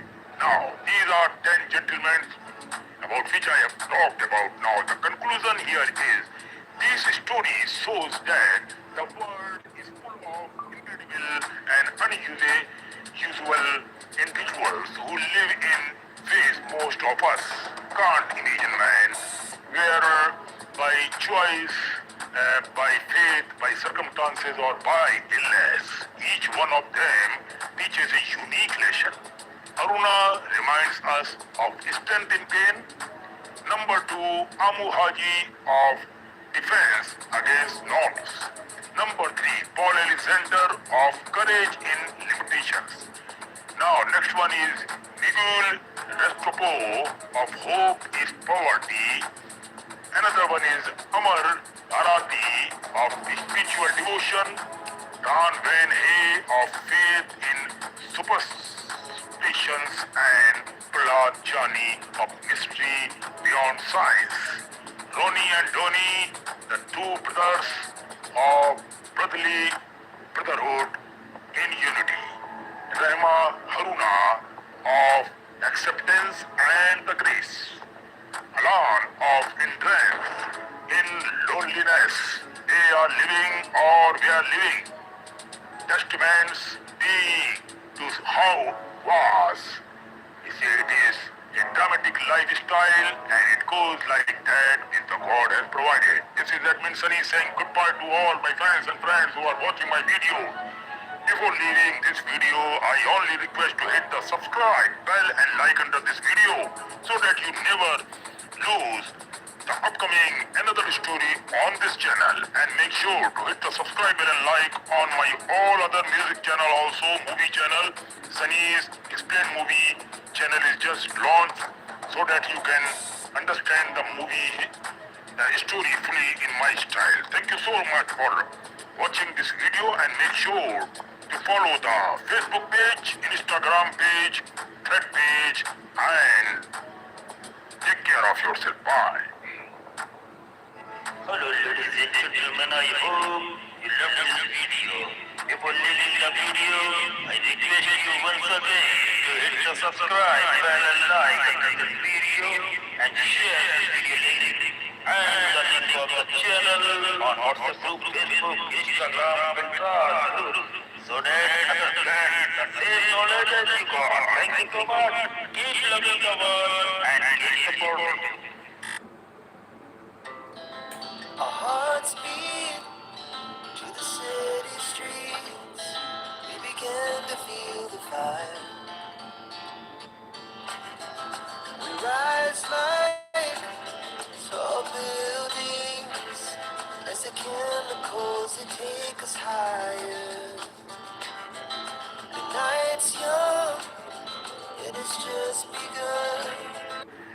Hello, ladies and gentlemen, you are watching Admin Sunny World. I am Admin Sunny, making disclaimer from my side that this is the video I have created only for educational and promotional use so that a fan can gain more knowledge for the world. That's the conclusion video, man. Geography of Spain. The history of Spain, from ancient civilizations to modern democracy.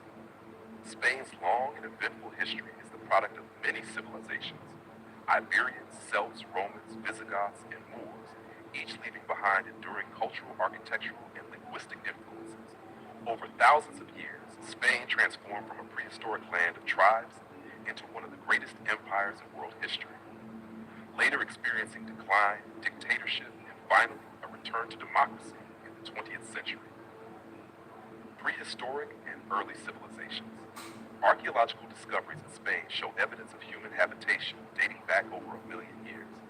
The Atapuerca caves in northern Spain contain stone tools from nearly 1.4 million years ago, making them among the earliest traces of Homo species in Western Europe. Around 35,000 years ago, modern humans, Cro-Magnons, entered the Iberian Peninsula from northern regions, leaving behind striking cave paintings in Altamira, estimated to be about 15,000 years old.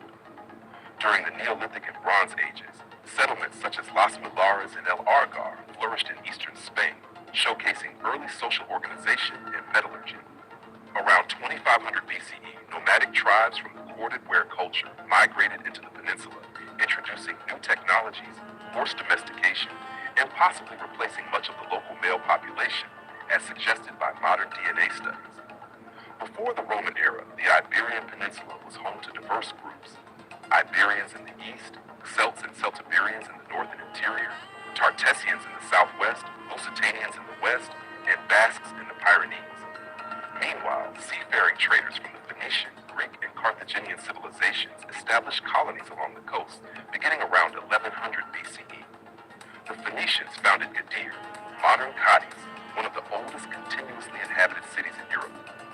The Greeks later established Emporium, modern Empúries, around 575 BCE, while the Carthaginians, successors of the Phoenicians, expanded their control during the 3rd century BCE, making Carthago Nova an important center. Roman conquest and legacy. The Romans entered Spain during the Second Punic War, 218 to 201 BCE, fighting Carthage for dominance of the Western Mediterranean. By 26 BCE, Rome had expelled the Carthaginians and began a long process of conquest, completed by 19 BCE under Emperor Augustus. Roman rule transformed Hispania, as Spain was then called. Roads, cities, aqueducts, and laws spread across the peninsula. Latin became the dominant language, evolving over centuries into the modern Romance languages: Castilian, Spanish, Catalan, Galician, and others. Hispania produced notable Romans, such as the philosopher Seneca, the poet Lucan, and the Emperor Trajan. Visigothic kingdom. After the collapse of the Roman Empire, the Visigoths, a Germanic tribe, established a kingdom in Spain in the 5th century CE, with Toledo as its capital. The Visigoths preserved many Roman institutions and legal systems, most famously codified in the Liber Judiciorum, 654 CE, a law book that influenced Spanish jurisprudence for centuries. The Visigoths adopted Roman culture and Christianity, a relatively unified kingdom. However, internal divisions weakened them, paving the way for a new conqueror from across the sea. Hasdrubal, Muslim Constant al-Andalus. In 711 CE, Muslim forces from North Africa, under the Umayyad Caliphate, invaded and defeated the Visigoths. This began nearly 8 centuries of Islamic presence in the Iberian Peninsula, known as Al-Andalus. Under Muslim rule, Spain became a center of learning, architecture, and science. Cities like Cordoba, Granada, and Seville became symbols of cultural brilliance, where Muslims, Christians, and Jews coexisted and exchanged ideas. However, political unity did not last. By the 11th century, Al-Andalus fragmented into small Taifa kingdoms, making it vulnerable to attacks from northern Christian states. The Reconquista, Christian reclamation of Spain. The Reconquista, or Reconquest, was a centuries-long campaign by Christian kingdoms in the north to reclaim land from Muslim rulers.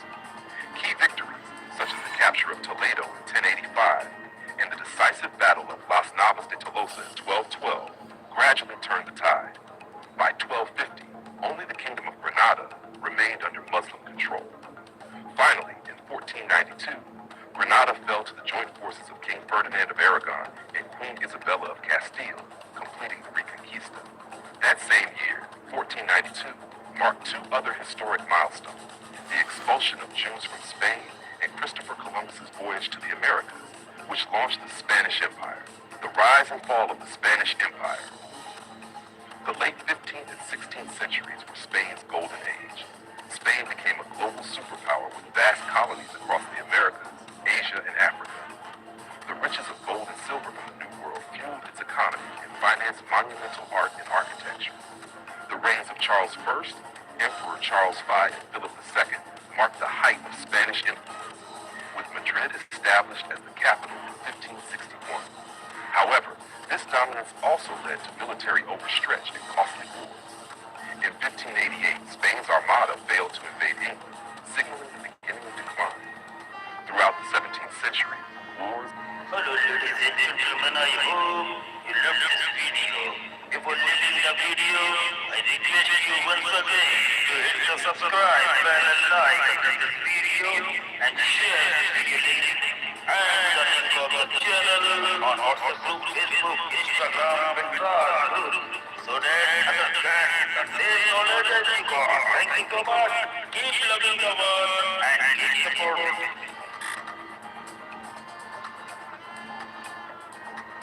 Napoleonic era and 19th century turmoil.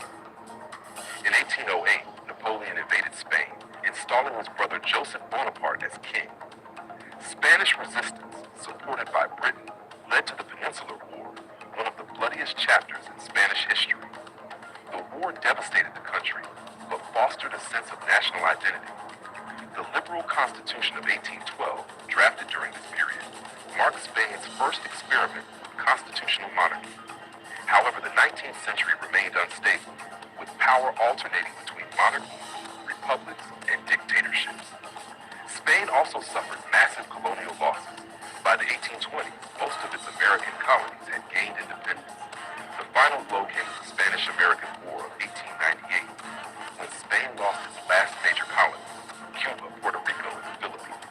20th century, dictatorship and democracy. The early 20th century brought more upheaval. King Alfonso III faced growing unrest, leading to the establishment of the Second Spanish Republic, 1931 to 1939. But political divisions between left-wing Republicans and right-wing nationalists erupted into the Spanish Civil War, 1936 to 1939. General Francisco Franco, supported by Nazi Germany and Fascist Italy, emerged victorious and ruled as a dictator until his death in 1975. Franco's regime was marked by censorship, repression, and centralized control, but also modernization and economic growth in later decades. After Franco's death, King Juan Carlos I restored the monarchy and guided Spain toward democracy. The 1978 Constitution established Spain as a parliamentary democracy and a constitutional monarchy. This transition, known as the Spanish Transition, became a global model for peaceful democratization. Spain joined the European Economic Community, now the EU, in 1986 and adopted the euro in 1998, strengthening its position in Europe. In 2014, King Juan Carlos abdicated in favor of his son, King Felipe VI, who continues to reign today.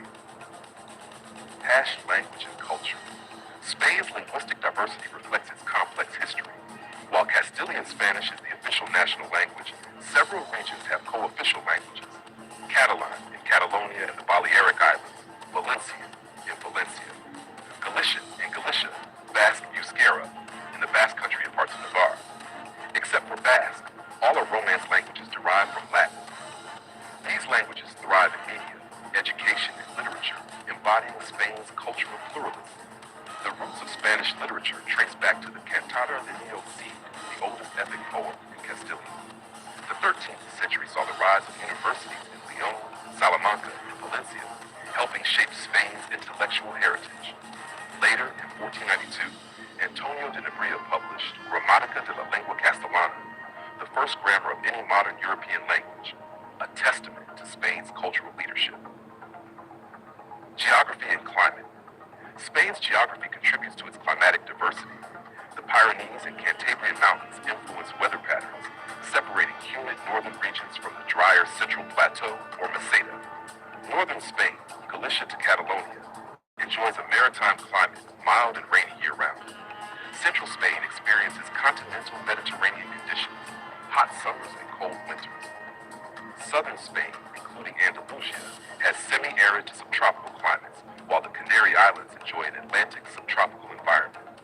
This climatic variety allows Spain to produce diverse crops, from northern vineyards to southern olive groves, and supports tourism across beaches, mountains, and cultural landmarks. Ethnic composition in society. Over centuries, waves of settlers and conquerors, Celts, Romans, Visigoths, Arabs, and others, shaped Spain's population. Modern Spaniards are thus a rich blend of Mediterranean, European, and North African ancestry. Today, Spain is known for its cultural vibrancy, regional autonomy, and historical pride. Its architecture, from Roman ruins to Moorish palaces, languages, and traditions illustrate a nation built on layers of history. Resilient, diverse, and deeply influential in the shaping of the modern world. In summary, Spain's story is one of conquest and coexistence, decline and rebirth. From prehistoric cave dwellers to a democratic European power, its journey reflects the dynamic interplay of cultures that forged one of the most fascinating nations in human civilization. 1,210 words. Hello, ladies and gentlemen. This video. Before leaving the video, I request you once again to hit the subscribe button, like the video, and share the video. And the link of the channel on Facebook, Instagram, and Facebook. So then, understand the same knowledge as you got. Thank you so much. Keep loving the world and keep supporting. Our hearts beat to the city streets. We began to feel the fire. We rise like tall buildings as the chemicals they take us higher. The night's young and it's just begun. Hello, ladies and gentlemen, you are watching Edmondson GQ World. I am Edmondson, making disclaimer from my side that this is the video I have created only for educational and promotional use so that a visitor, a fan can increase his own knowledge for the world. Let's begin today's video, man.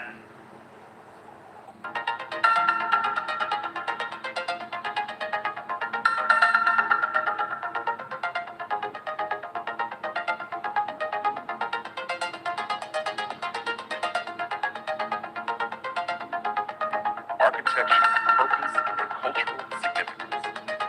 The Great Wall of China, a monument of history, defense, and civilization. The Great Wall of China is not a single continuous structure, but rather a remarkable series of walls and fortifications built over a span of more than 2,300 years. Its purpose was primarily defensive, to protect the agricultural heartlands of northern China from the raids and invasions of nomadic tribes from the steppes of Mongolia. Beyond its practical function, however, the wall became a powerful symbol of Chinese unity, strength, and endurance. Declared a UNESCO World Heritage Site in 1987, it remains one of the most iconic landmarks of human civilization. Early construction, fragmented walls of warring states, 7th century BCE to 3rd century BCE. The story of the Great Wall begins in the 7th century BCE, when China was divided into small rival kingdoms. These states were constantly threatened not only by each other, but also by nomadic groups from the north, such as the Donghu and the Xiongnu. Chu State, one of the first to build defensive barriers. It created the so-called Square Wall, designed to protect its northern capital and territory. Qi State constructed large defensive embankments using rivers, hills, and man-made walls. The Qi Wall stretched to the Yellow Sea, built with tamped earth and stone. Yan State erected two defensive lines, the Northern Wall and the Yishui Wall, against nomadic threats in rival states like Qi and Zhao. Zhao, Wei, and Jing states each developed their own wall systems, often using rammed earth technology. These fortifications were less about unifying China and more about regional defense. Thus, by the 4th century BCE, northern China was already a patchwork of defensive walls, which would later form the foundation for the imperial Great Wall. The Qin Dynasty, 221 to 206 BCE, the first unification of the wall. When Qin Shi Huang, the first emperor of China, unified the warring states in 221 BCE, he faced the challenge of securing his northern frontier from the fearsome Xiongnu. He ordered General Meng Tian to connect and extend the existing walls of Yan, Zhao, and Qin into a single defensive system. This created what was known as the 10,000 Night Wall, about 5,000 kilometers. The construction relied on rammed earth, stones, and forced labor. Millions of conscripted peasants, soldiers, and prisoners worked under harsh conditions. Countless lives were lost. Although this Qin Wall was monumental, it quickly fell into disrepair after the dynasty collapsed in 206 BCE. Still, Qin Shi Huang set the precedent for future dynasties to maintain and expand the wall. The Han Dynasty, 206 BCE to 220 CE, the Wall and the Silk Road. The Han Dynasty, especially under Emperor Wu, 141 to BCE, revived the wall to defend against the Xiongnu and to protect the emerging Silk Road trade network. Construction stretched westward across Gansu and Xinjiang, reaching as far as Lapner. New techniques included beacon towers every 5 li, about 2 kilometers, watchtowers every 10 li, and garrisons every 30 li. The wall not only provided security, but also regulated trade, migration, and taxation along the Silk Road. During this time, the wall became both a military barrier and an instrument of economic control. From the northern dynasties to the Yuan dynasty, 3rd to 14th century. Over the next 1,000 years, different dynasties modified and repaired the wall depending on military needs. Northern Wei, 386 to 534 CE, built long stretches to defend against Ruhr and Khitan tribes. Northern Qi, 550 to 5577 CE, carried out massive construction projects with over 1.8 million workers, extending the wall nearly 900 miles.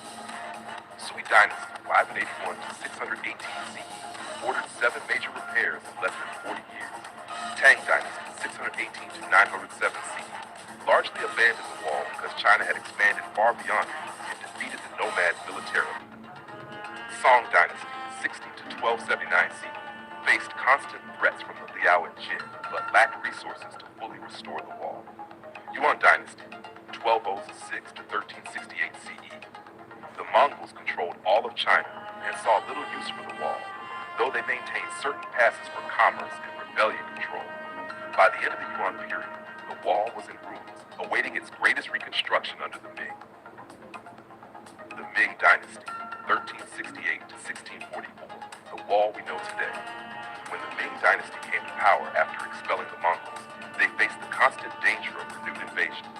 Thus, they launched the most ambitious rebuilding of the Great Wall. Materials and techniques. Unlike earlier dynasties that relied on rammed earth, the Ming used bricks, cut stone blocks, and mortar reinforced with sticky rice. This made the wall far stronger and more durable. Design. The wall averaged 26 feet, 7 to 8 feet high, with a width of 21 feet at the base and 19 feet at the top. Watchtowers, beacon towers, and fortified passes, such as Zhuangguan and Shanhaiguan, strengthened its defense. Strategic gates. Zhuyang Pass, near Beijing, was among the most crucial, protecting the capital from northern invaders. Dual walls. In many places, the Ming built inner and outer walls, creating layers of defense. It is estimated that over 8,000 miles, 13,000 kilometers of walls, including natural barriers, towers, and trenches, were maintained during the Ming. Much of what tourists see today, battling Tianyi Scimitar, dates back to this era. Qing Dynasty, Qing 1644 to 1911, decline of the wall. The Manchu rulers of the Qing Dynasty did not emphasize the wall as much as the Ming. Instead, they followed a strategy of diplomatic integration and alliances with Mongols and Tibetans. As the empire expanded deep into Central Asia, the wall...